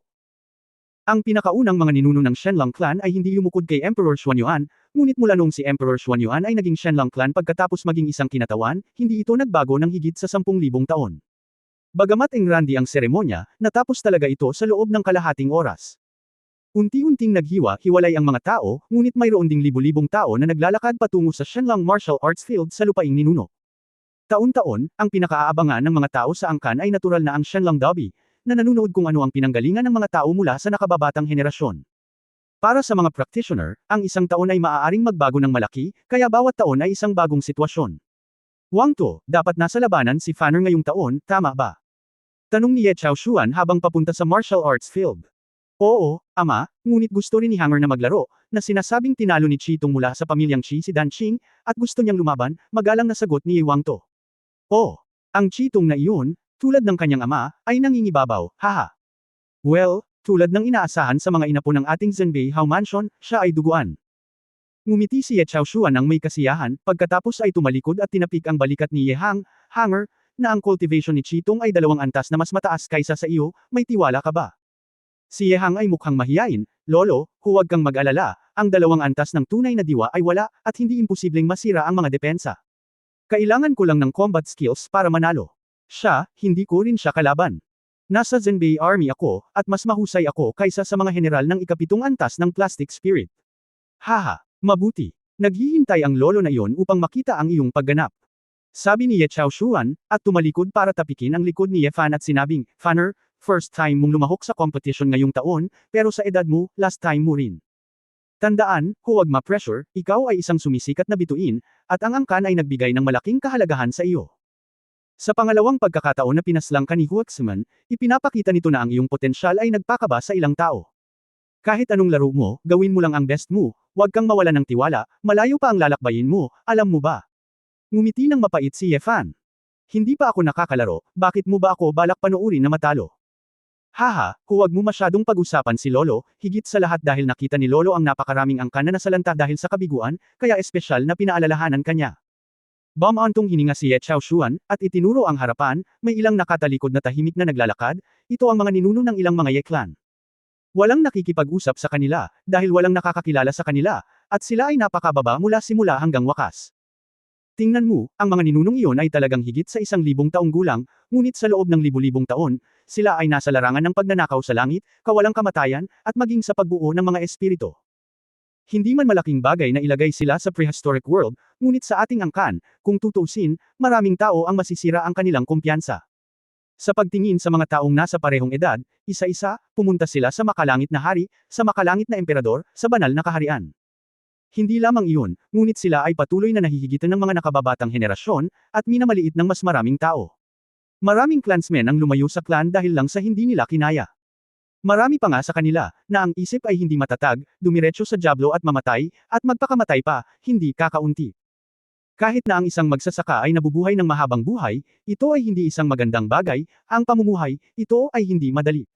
Napabuntong hininga si Ye Chaoshuan. Natigilan si Ye Fan, talagang hindi niya ito pinansin noon, pinag-isipan ito ng mabuti, talagang napakalupit at malupit nito. Realidad. Mahigpit na sinabi ni Ye Wang To sa gilid, huwag mong pababayaan ang maingat na turo ng iyong lolo, huwag kang magpabe habang bata ka pa. Mukhang seryoso si Ye Hang, oo, ama, lolo. Walang sinabi si Ye Fan, tumanggo lang. Sa kabutihang palad, alam niya ang salitang, masipag, sa simula pa lang. Noong siya dumating sa larangan ng martial arts, ang mga tao mula sa iba't ibang pinagmulan ay dumating sa lugar kung saan siya kabilang. Sa isang mataas na platform na malapit, ay ang hukuman ng referee para sa kompetisyong ito. Si Yao Xingji, Feng Qinglan, at iba pang eksperto mula sa pamilya ng higit sa 9 na makalangit na hari ay nagsisilbing mga referee. Mahigit sa 100 malalaking prehistoric stone screen ang inilagay sa paligid ng martial arts field. Ang mga pangalan at larawan ng mga maliliit na bata na nag-sign up mula sa iba't ibang mga ugat ay lumitaw sa itaas, pati na rin ang isang maikling pagpapakilala. Sa ibaba ng sistema ng labanan na ito, mayroong isang linya ng mga salita, honorary production ng Cloud Group. Nang makita ang eksenang ito, hindi napigilan ni Ye Fan na mapangiti, ang negosyo ni Chu Yunyao na ito ay talagang mahusay na nagawa sa buong mundo. Ang patriarch na si Ji Changgang ay naglakad papunta sa gitna ng entablado na mingiti, hinimok ni Zim Yuan ang kanyang boses, at kumalat ang kanyang boses sa buong audience. Ang mga ninuno, matatanda, mga pinuno ng pamilya ng lahat ng angkan, pati na rin ang mga miyembro ng Shenlong Clan, ang taunang Shenlong Competition ay malapit nang magsimula muli. Ang mga patakaran ay pareho sa mga nakaraang taon. Ayon sa antas ng paglilinang, ang mga kabataang sumasali, paggrupo ay ginawa. Kapag pumipili ng mga kalaban, maaari kang pumili ng random, o maaari kang pumili ng mag-isa. Ngunit sa unang 3 round, ang mga may mataas na cultivation base ay hindi mapipili mula sa mga mababa ang cultivation base, at ang mga may mababang cultivation base ay maaaring hamonin ng mataas na cultivation base sa mga level. 3 pagkatapos ng round, maaari mong piliing talikuran ang kompetisyon, o maaari kang magpatuloy na lumahok, ngunit lahat ay matututo sa isa't isa at makikipagkompetensya para sa kampyonato ng kompetisyon. Ang lahat ng mga armas ay maaaring gamitin, ngunit ang mga ito ay dapat na karaniwang mga armas na ibinigay sa lugar, at lahat ng mga pamamaraan at trick ay maaaring gamitin. Ang mga kusang loob na umami ng pagkatalo, ang referee ay natagpuang walang kakayahan, o mahulog mula sa ring ay mahahatulan ng pagkatalo. Ang mga sinadyang pumatay ay mapaparusahan ng husto. Ang aksidenteng pagkamatay ay haharapin kung naaangkop pagkatapos ng pagsusuri. Umupo si Ye Fan sa upuan, nakikinig sa mga panuntunang ito, bumulong sa kanyang puso. Ang panuntunang ito ay medyo kawili-wili, ngunit hindi ko alam kung anong gantimpala ang kampyon. Sa pag-iisip pa lang, narinig kong ngumiti si Ji Changgang at sinabing, ang mga kabataan dito ay dapat na napaka-curious tungkol sa mga pabuya para sa kampyon ng Grand Competition ngayong taon. Hehe, sa mga nakaraang taon, ang mga gantimpala ay pawang mga kagamitang espiritual at mga tabletang panggamot, ngunit sa taong ito ay iba. Ang mga mananalo sa kampyonato ay maaaring makakuha ng karagdagang lugar upang samahan ang aming delegasyon ng Shenlong upang bisitahin ang Asgard, pagkatapos ng taon. Sa sandaling lumabas ang mga salitang ito, nagkaroon ng kaguluhan sa madla. Excited na tumayo ang maraming tao. Kahit na ang mga matatanda at powerhouses ng bawat ugat ay nagpakita ng isang pahiwatig ng pagnanais. Si Ye Fan ay naliligaw. Ano ang ibig sabihin ng gantimpala na ito? Sabay na tayo. Paglalakbay. Nakakapanabok bang bisitahin ang isang Asgard? Kabanata 2058 hanggang 3 round. 2058. Prinsesa, anong silbi ng pagbisita sa Asgard? Bakit sila excited? Hindi napigilan ni Ye Fan na tanungin si Su Qingzhou sa tabi niya. Tumingin si Su Qingzhou sa lalaki na medyo hindi makapaniwala, asawa, miyembro ka ng angkan, hindi mo ba alam ang tungkol sa siyagong pangangaral? Narinig ko na ito sa palasyo. Nagulat si Ye Wangto, na nakaupo sa harapan. Nang marinig ang usapan ng kanyang anak at manugang sa likod, hindi niya napigil ang sumimangot. Mabahong bata, hindi mo alam ito. Binaha ka ba talaga ng tubig? Ngumisi si Ye Fan, hindi ba't lamusong ako sa tubig? Nahulog ako sa ilog at nawala ang aking alaala. Napabuntong hininga si Ye Wangto. Pagkatapos ay saglit kong binanggit ang kahulugan ng pagbisita sa Immortal Palace. Ang Immortal Palace ay hindi lamang isang palasyo, ngunit ang unang pinagpalang lupain ng 36 na kuweba, at isa sa mga pinakamayaman sa aura na lugar sa Great Desolate Continent. Ngunit ito ay pangalawa lamang, ang susi ay hindi lamang ang 3 santo ng palasyo ng engkanto ang kasama sa 12 santo, kundi pati na rin ang maraming santo na reclusive. Sa mga tuntunin ng bilang ng mga naninirahan sa banal na kaharian, tiyak na ito ang una sa buong kontinente. Kadalasan, ang malalakas sa banal na kaharian ay gustong maglibot, at hindi nasisiyahan sa pananatili sa isang lugar. Para sa kanila na ituloy ang isang mas mataas na kaharian, hindi makatuwirang manatili dito ng mahabang panahon. Pero iba ang Immortal Palace. Kapag ang Immortal Palace ay may pinakamataas na espiritual na enerhiya sa Great Desolate Continent, mahirap na makahanap ng mas magandang lugar para magsanay. Pangalawa, ang mga taong natipon doon ay ang lahat ng mga banal na kaharian ng kapangyarihan, na umaayon sa iginagalang na katayuan ng mga banal na kaharian ng kapangyarihan, at maaaring makipag-usap sa isa't isa sa isang napapanahong paraan.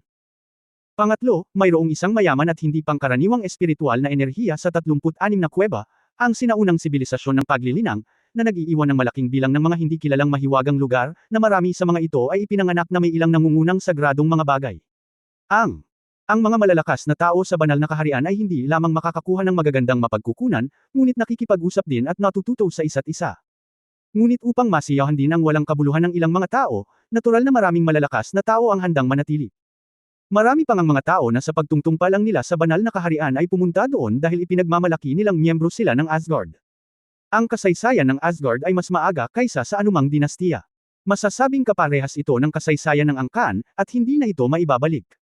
Makatuwirang dahilan na ang isang lugar na puno ng mga banal na powerhouse ay dapat maging ang pinakakinatatakutan at makapangyarihang puwersa sa sinaunang lupain. Gayunpaman, hindi ito ang kaso. Bagamat ang Immortal Palace ay puno ng mga banal na powerhouse, nagmula sila sa iba't ibang panig ng mundo, mula sa iba't ibang edad, at ang mga maaaring maging santo ay may sariling mga ideya. Halimbawa, marami sa kanila ay kabilang sa angkan noong nakaraan, at mayroon ding mga barbaro at demonyo. Nanatili sila sa Asgard para lang sa promosyon. Paano nila naiisip na harapin ang sarili nilang mga angkan para kay Asgard? Halos imposible para sa mga taong ito na kumilos ng sabay-sabay at pamunuan ng buong baha, at wala ito sa kani-kanilang interes. Dahil dito, malinaw na tinukoy ni Asgard, ang grupo ng mga Holy Realm Powerhouses, ang jurisdiction. Tuwing 100 taon, mayroong halalan at pag-ikot, at ang tatlong banal ng Asgard ay inihalal upang gumanap sa pang-araw-araw na gawain. Ang iba pang mga banal na powerhouse, sa katunayan, ay hindi nagtatanong tungkol sa mga pangyayari sa mundo, at bihirang magpakita. Si Asgard ang nagtatag at tagapamahala ng Orden ng 36 na kuweba. Ang lahat ng mga sekta sa pinagpalang lupain ay maaari lamang magbukas ng mga sekta at mag-recruit ng mga disipulo kung aprubahan sila ni Xiangang. Sa pangkalahatan, ang mga may sapat na lakas sa banal na kaharian lamang ang kwalipikadong magbukas ng isang sekta. Kung ang isang tao ay tumatanggap ng mga apprentice ng walang pahintulot mula sa Asgard, ito ay tulad ng pagnanakaw sa ilalim ng mga mata ni Asgard, at ito ay ganap na mabubura. Napakalinaw ng Immortal Palace na imposibleng mamuno sa buong sinaunang lupain, ngunit hindi nila pinapayagan ang labas ng mundo na mahawahan ang mga mapagkukunan ng paglilinang ng Dongtian Feudi.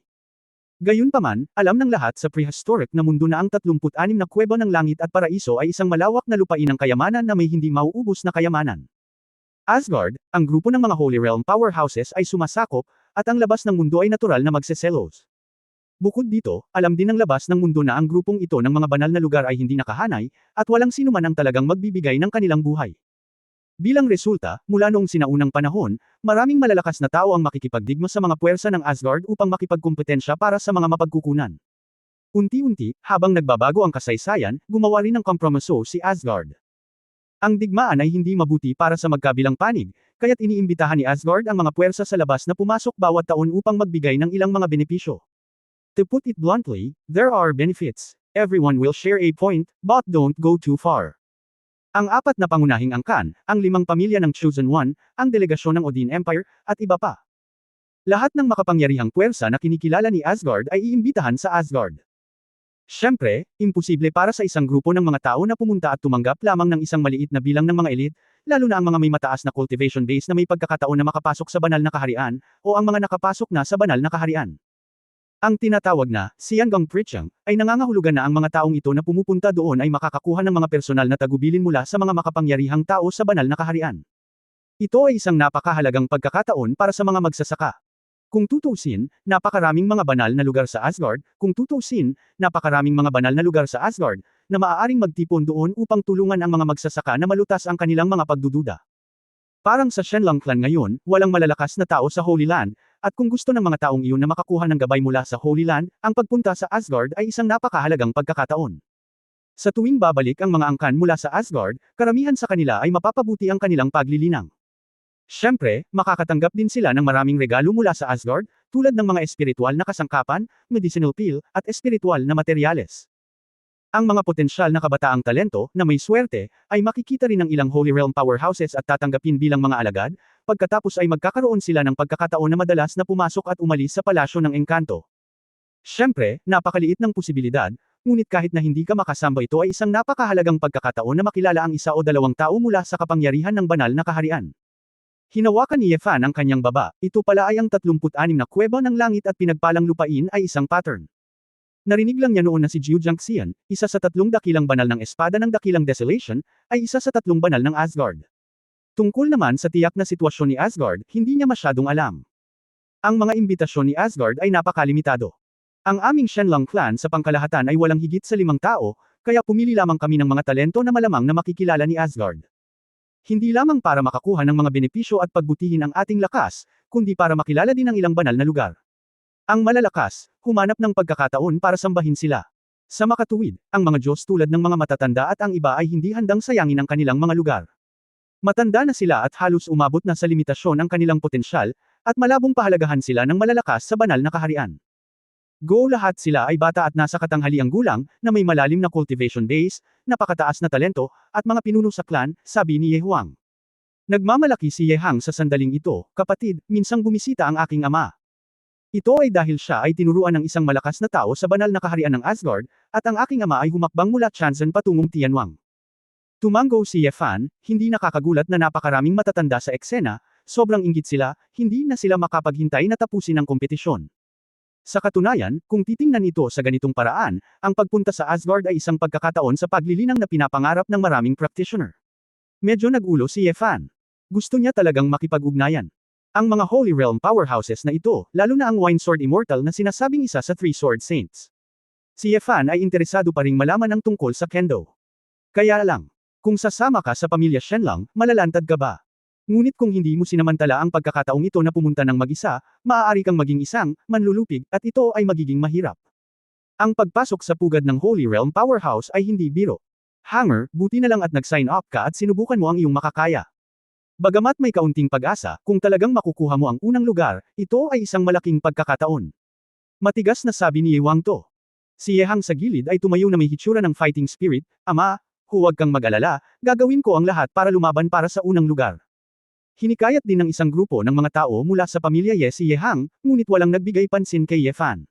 Kuya, huwag kang panghinaan ng loob, kung makapasa ka ng 3 round, magtatagumpay ka. Susuportahan ka namin ni Tang Yuan. Niyakap ni Ye Wanqing ang dumplings at tumawa mula sa likuran. Oo, may pagkakataon ding makapunta sa Asgard sa hinaharap, huwag kang masyadong malungkot. Nagpayo rin si Ye Danqing, na nagpapagaling mula sa kanyang pinsala. Asawa, mag-ingat ka mamaya, huwag kang masaktan, sabi ni Su Qingzhou na may pag-aalala. Fanner, maglaro ng 3 rounds, huwag kang magpigil, huwag na nating ipaglaban ang lugar sa Asgard, hayaan mo na lang na lumaban ang kapatid mo, alam mo ba? Espesyal na lumapit si Ji Soxen dito, hawak ang kamay ni Ye Fan, na may makain ng hitsura sa kanyang mukha, ang ginawang kutsilyo.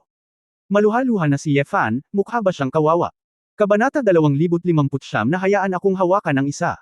2059. Ngunit sa totoo lang, si Ye Fan mismo ay nag-aalangan kung pupunta ba siya sa Asgard na ito. Habang naglalakad ang isang grupo ng mga batang kalahok patungo sa preparation stand ng martial arts field, nag-isip si Ye Fan habang naglalakad.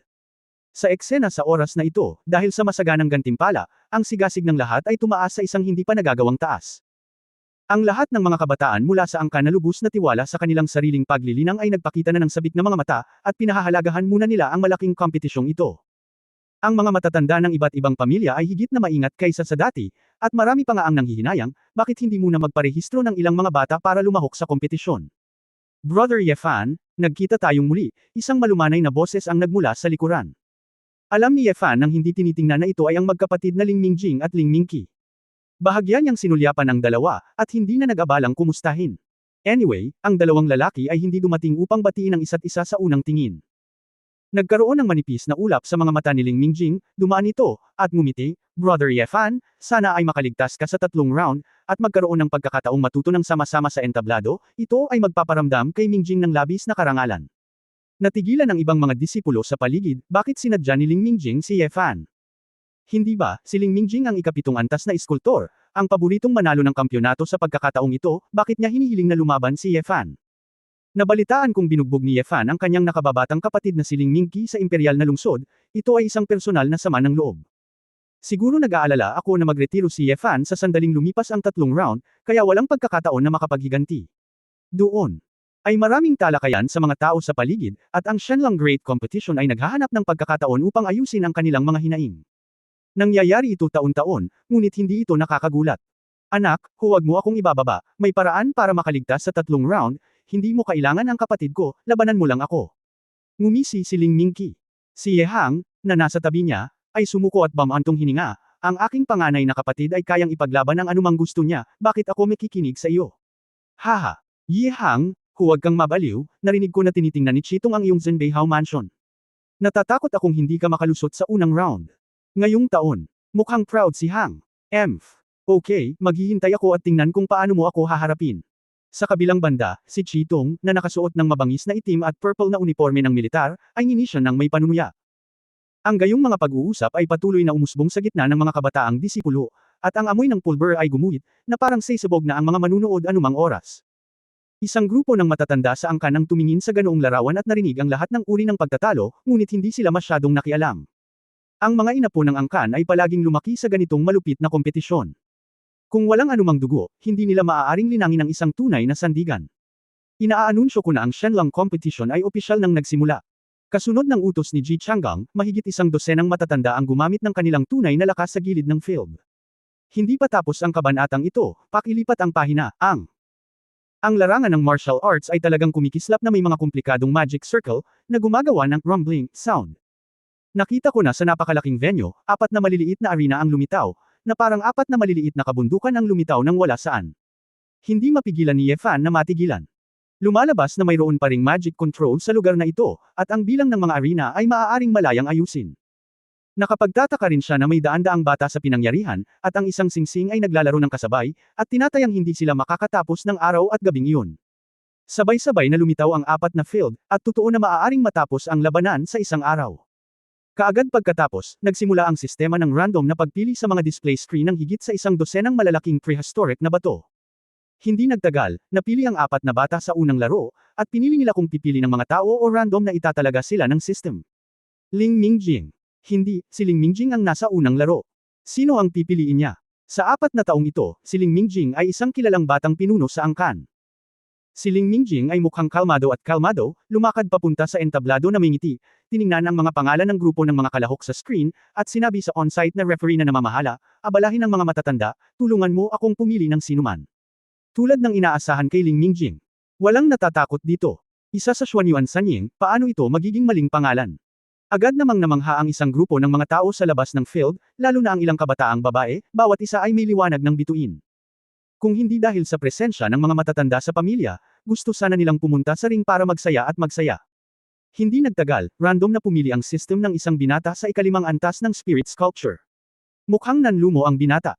Kung hindi niya nakilala si Ling Mingjing, maaaring naglaro pa siya ng ilang rounds. Nena si Ye Fan sa gilid ng ilang sandali, at nalaman niyang hindi na kailangang tumayo doon at tumitig, kaya tumalikod siya at naglakad pabalik sa auditorium. Kuya, saan ka pupunta? Nagmamadaling tanong ni Ye Hang. Mag-usap tayo kapag turn ko na, kakausapin ko ang hipag mo. Ikan-away ni Ye Fan ang kanyang kamay. Si Ye Hang ay mukhang walang magawa, hindi siya nanood ng napakagandang kompetisyon ng dragon, paano pumunta ang panganay na kapatid na ito upang samahan ang kanyang manugang. Oo naman, nagulat sina Ye Wangto at Ji Sokson nang naglakad pabalik si Ye Fan sa auditorium. Mabahong bata, bakit ka babalik? Kung maglakas loob kang bumitaw, babaliin ko yang mga paa mo. Sumimangot si Ye Wangto. Ano ang pagmamadali? Umupo si Ye Fan sa tabi ni Su Qingzu at sinabing, hindi ko pa turn, kaya nag-aksaya ako ng oras na nakatayo doon, bakit hindi ko kausapin ang aking manugang, hindi ba, prinsesa? Namula si Su Qingzu Qiao at nagmamadaling sinabi, asawa, magandang umupo dito. Hindi ka nagsasanay sa paglilinang, ano ang silbi ng makita mong tumatawag ang mga taong iyon, hindi mo ba gusto na kasama kita? Sa iyong tabi. Tanong ni Ye Fan. Siyempre hindi. Umiling si Su Qingzu. Oy, ayos lang, halika at halika. Ilabas mo ang iyong telepono. Hindi pa tapos ang kabanatang ito, pakilipat ang pahina. Halika, maglaro tayo saglit, nakakatamad umupo dito, sabi ni Ye Fan. Nag-alinlangan si Su Qingzu, at tumingin kay Ye Wangto na may seryosong mukha, na parang natatakot na magagalit ang kanyang biyenan. Sa kabutihang palad, si Ji Sokson ay mas mapagpatawad, hinailan niya ang manggas ng kanyang asawa at ngumiti, Qingzu, ayos lang, maglaro ka lang kung gusto mo, talaga, para sa iyo, wala nang hihigit pa dyan. Napabuntong hininga si Ye Wangto, at tila isinasaalang-alang din na si Su Qingzu ay hindi gaanong kahabaan ng buhay, kaya hinayaan niyang mas magkasundo ang mag-asawa at hindi na nagsalita pa. Binati din ni Ye Fan sina Ye Wanqing at Ye Danqing, sabay na kinuha ang kanilang mga mobile phone, at nagsimulang maglaro ng mahjong sa internet. Naturally, ang mahjong sa mobile phone na ito ay sulat kamay din ni Chu Yunyao, ngunit karamihan sa mga tao sa mundong ito ay nahuhumaling pa rin sa pagsasanay, at hindi sila naglalaro ng maraming tao tulad ng ginagawa nila sa mundo. Si Ye Fan ay pabalik na rin sa Xuanyuan City sa pagkakataong ito. Nenas siya at naiinip, kaya tinuruan niya si Su Qingzu at ang iba pa. Ito ay isang magandang ideya na magpalipas ng oras. Kuya, masyado kang makapangyarihan. Tayong apat lang ang naglalaro ng mahjong sa dragon na ito. Napansin ni Ye Danqing na maraming kakaibang mga mata ang nakatingin sa kanya, kinakabahan at nasa sabik. Kuya, kung pag-alitan ako ng mga elder ng clan mamaya, kailangan mong iligtas ako. Binigay ni Ye Wanqing ang kanyang buhay para samahan ang ekspresyon ng Ginoo. Nagpout si Ye Fan, huwag kang magsalita ng walang kaparirikan, bilasan mo ang paglalaro ng mga baraha, hayaan mong aislam ko ito. Nasaan ang package? Pagkatapos sabihin iyon, naglabas si Ye Fan ng isang piraso ng maalog mula sa storage ring at isinilid ito sa bibig ng dumplings. Ang mga dumpling ay nakahiga sa balik ni Ye Fan, na parang naiintindihan niya, nakatitig sa screen ng mobile phone hanggang sa may makakain na karne, at pagkatapos ay niyakap niya ang maaalog at nagsimulang kumagat. Asawa, niloloko ko ang sarili ko. Masayang sabi ni Su Qingzhou. Fuck you, too. Wala ka bang mga pangarap o hinahangad? Sigaw ni Ye Fan. Hihi, asawa, ikaw ang pinakatalo. Sa paligid, ang isang grupo ng mga miyembro ng Shenlong clan ay hindi maiwasang mapatingin sa gilid. Ang pagiging komplikado ng bawat ekspresyon ay hindi mailarawan. Siyempre madami ding curious at gustong sumama tingnan mo ano ginagawa ng apat na pero nahihiya silang panuurin. Nanatiling kalmado ang mukha ni Ye Wangto, at gusto niyang bumangon at pagsabihan ng ilang beses, ngunit hinawakan siya ni Ji Soxan. Anong nagmamadali, baka kasi nasa dibdib yung pamaypay. Kung hindi makapasa ang batang ito ng 3 round, kailangan ko siyang talunin. Ako. Hindi ko alam kung ilang round ang natapos, ngunit si Ye Chaoshuan sa harapan ay masayang tumawa, haha. Oras na para sa hanger. Tumingin si Ye Fan at ang iba pa at nakita ang mensahe ni Ye Hang sa isang screen. Si Ye Hang, na hindi makapaghintay ng mahabang panahon, ay tumalon sa isang singsing at itinuro ang kanyang kamay kay Chitong na may kumpiyansa na nasa ilalim ng entablado. Pinili ko si Chitong. Ilang sandali pa ay nagkaroon ng hiyawan mula sa mga angkan sa pinangyarihan, halatang inaabangan ang laban na ito. Chapter 2060 Hidden Deeply 2060. Si Chitong ay mukhang mapang-akit at tumalon sa singsing na matalas ang kanyang mga mata na parang falcon. Balak mo ba talagang panindigan ang basurang iyon? Talagang nanliligaw ito kay kamatayan. Malamig na sumangot si Ye Hang, iniunat ang kanyang kamay, at naglabas ng mahabang sibat na may totoong yuan mula sa rack ng armas sa ilalim ng singsing. Lahat ng armas ni Dobby ay custom-made mula sa pamilya. Mas mataas ka ng 2 beses kaysa sa akin, kaya huwag kang maging pabaya, o kung matalo ka sa akin, maaaring wala kang mukha na lumabas at makipagkita sa mga tao. Huwag kang mag-alala, hindi mangyayari ang sinabi mo, sabi ni Chitong. Sumimangot si Ye Hang, anong armas ang ginagamit mo? Hindi ko kailangan ng sandata para harapin ka, sabi ni Chitong na may paghamak. Galit na tumawa si Ye Hang, sandali, huwag mo akong hilingin na huminto pansamantala at kumuha ng sandata. Sinaktan mo ang ating mga kapatid, hinding-hindi ako magiging maawen. Ngumiti si Tung Yu. Dumiretso ang mukha ni Ye Hang, ang kanyang katawan ay naglabas ng maputlang gininto ang tunay na diwa, at bahagyang nasa ilalim ng kanyang mga paa, ang sibat ay lumabas sa dagat na parang dragon, at direktang kinuha ang frontal key ni Chitong. Ang katawan ni Chitong ay dumadaloy din ng gininto ang tunay na enerhiya, ngunit kumpara kay Ye Hang, ang cultivation base na ito ay medyo mas malakas. Matapos makaiwas sa isang putok, direktang hinablot ni Chitong ang baril gamit ang kanyang backhand. Saglit na natigilan si Ye Hang, hindi niya inaasahan na ganoon kabilis si Chitong. At ang lakas din, para hindi niya mabunot ang baril. Nasa dugo ka lang ng dragon, at tinanggap ko na ang dragon, ang aking cultivation base, at ang aking pisikal na lakas ay mas mahusay kaysa sa iyo. Ano ang ipinaglalaban mo sa akin? Ngumisi si Chitong, hinawakan ang katawan ng baril, at sinampal ng palad ang dibdib ni Ye Hang. Ngunit may paggalaw sa utak si Ye Hang at tumalon, at habang iniiwasan ang palad, diretsyo niyang ibinaluktot ang sibat. Gamit ang puwersa ng reaksyon ng metal ng katawan ng sibat, ang sibat ay marahas na kumawala mula sa palad ni Chitong. Umikot ang sibat, at matapos mahuli ni Ye Hang, tumalikod siya at tumangay. Mabilis na tumakas si Chitong. Hakbang-hakbang ang pagpindot ni Ye Hang, ang sibat ay parang 1,000 punto ng malamig na mga bituin, patuloy na tumutusok. Ang paglilinang at katawan sa larangan ng digmaan ay hindi nangangahulugan ng lahat. Ano ang alam mo tungkol sa isang walang ingat na tao? Nang makita si Ye Hang na nagkusa sa entablado at pinipigilan si Chitong, na may mas mataas na cultivation kaysa sa kanya, ang mga mata ng Ye Clan ay puno ng kinang. Nagpatuloy ang palakpakan. Ang sibat ni Ye Hang ay parang sky eye, sinusubaybayan si Chitong, patuloy na nang-aapi, namumulot, sinasaksak, kinakamot, at nagwawalis. Ang tila ordinaryong mga kasanayan din ang pinakamabisang pamamaraan na nasubak sa aktwal na labanan sa larangan ng digmaan. Bagamat may kalamangan ang cultivation ni Chitong, sapat na ang cultivation ni Ye Hang para masira ang depensa, kaya kailangan niyang maging abala sa pag-iwas. Oo, mukhang mabilis na umunlad si Hanger sa hukbo. Haha, hindi pa tapos ang kabanatang ito, pakilipat ang pahina. Hinaplos ni Ye Chaoshuan ang kanyang balbas at ngumiti ng may kasiyahan sa mga kinatatayuan. Nagmamalaki si Ye Wangto, at lumitaw ang isang ngiti sa gilid ng kanyang bibig. Mukhang mananalo ang pangalawang kapatid. Halika, pangalawang kapatid. Patayin ang masamang tao na si Chitung. Excited ding sumigaw si Ye Wanqing. Sumimangot si Ye Fan at bamulong sa kanyang puso, paanong napakadali nito, wala talagang gumagalaw. Sa oras na ito, nang makitang lumapit siya sa gilid ng singsing, at malapit na siyang matanggal sa singsing sa ganitong bilis, lumubog ang mukha ni Chitong. Ang apelyido Yiz. Mayroon kang ilang mga kasanayan. Galit na napag-alitan ni Chitong, at nang bigla siyang umatras, tumingin siya mula sa rack ng armas sa ibaba. Boom! Isang 5-foot-long conventional short knife ang lumipad patungo sa ring na may matulis na aura ng kutsilyo. Nang makita ito ni Ye Hang, nalaman niyang lumilipad ang maikling kutsilyo patungo sa kanya, kaya kailangan niyang umiwas.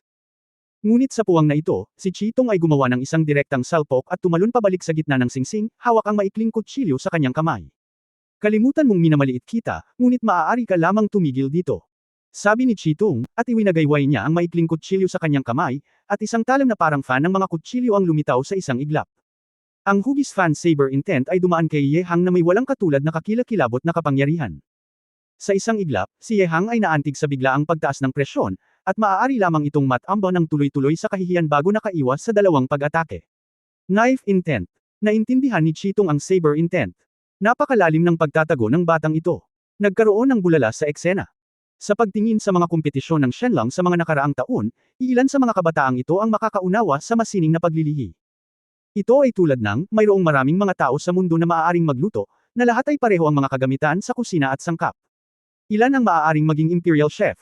Maaaring may kaunting pagkakaiba sa lasa, ngunit ito ay talagang isang puwang tulad ng isang natural na mold.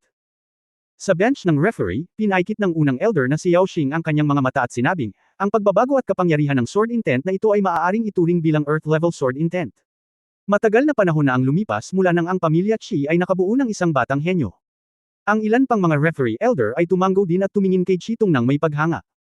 Kasabay nito, si Chitong, na may hawak na kutsilyo sa kanyang kamay, ay ganap na nakabisado ang inisyatiba, at patuloy na ibinato ang kutsilyo kay Ye Hang sa hangin, nang hindi man lang kailangang gumalaw. Nakakita ako ng parang alon na hugis fan-shaped blade array, umiindayog mula sa iba't ibang anggulo, parang gintong liwanag na tumutulos sa lupa. Sa harap ng blade intent, hindi ito kayang hawakan ng true yuan ni Ye Hang. Para siyang mahabang sibat na nakaharap sa kanyan, at hindi man lang siya makalapit. Haha, haha. Sa apelyidong Ye, tatakbo ka na lang ba mula sa Zenbei Hufo na parang daga? Kumaway si Chitong. Hindi pa tapos ang kabanatang ito, pakilipat ang pahina.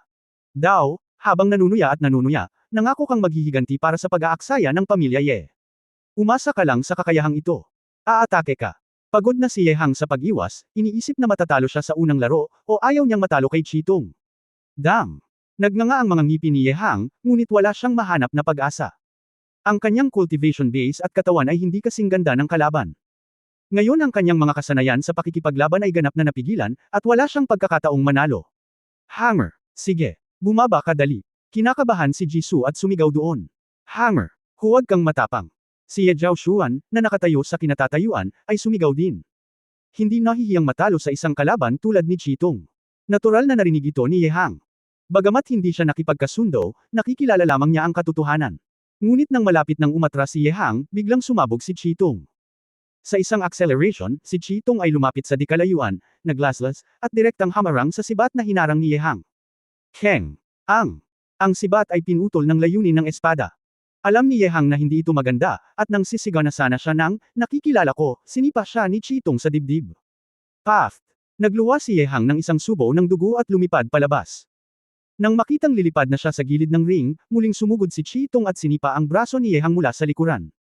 Bang! Si Ye Hang ay sinipa muli sa gitna ng ring. Si Ye Hang ay sumigaw, ang kanyang bibig ay puno ng dugo, at ang kanyang mga tadyang at braso ay may mga belang buto.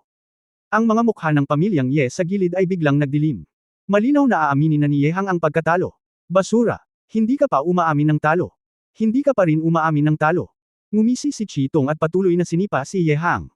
Si Ye Hang ay patuloy na sumisigaw sa lupa, ang kanyang mga mata ay nag-aapoy, gusto niyang aminin ang pagkatalo, ngunit siya ay napaka-provocative, ngunit tumanggi siyang sabihin ito. Hammer! Hammer! Elder referee! Bilasan mo at tumigil ka! Malakas na sigaw ni Ji Soxon mula sa kinatatayuan. Si Ye Wangtu, Ye Jiaoshuan, at iba pa. Ay mukhang namumula din, ngunit hindi sila makahingi ng tulong ng direkta tulad ng isang babae. Sinunod pa rin ng matanda ng referee ang mga alituntunin at nakitang hindi na muling makatayo si Ye Hang, kaya tumawag siya upang ihinto ang pagsusulit. Panalo si Chi-tung. Umakyat si Elder at sinenyasan si Chi-tung na tumigil sa pagsipa. Noon lamang itinikom ni Chi-tung ang kanyang bibig na may mapurol na mukha, at sumulyap kay Ye Hang ng may pag-iinis. Habang bumababa siya sa ring, ngumiti siya ng buong pagmamalaki sa mga miyembro ng pamilya Ye ng Marquis of Zhenbei. Ang lahat sa pamilyang Ye ay walang masabi, dahil ito ang tuntunin ng angkan mula pa noong unang panahon. Kung natalo ka, at makikilala mo lang ito kung napahiya ka. Pagtatapos ng kabanatang ito. For more updates, click on the notification bell.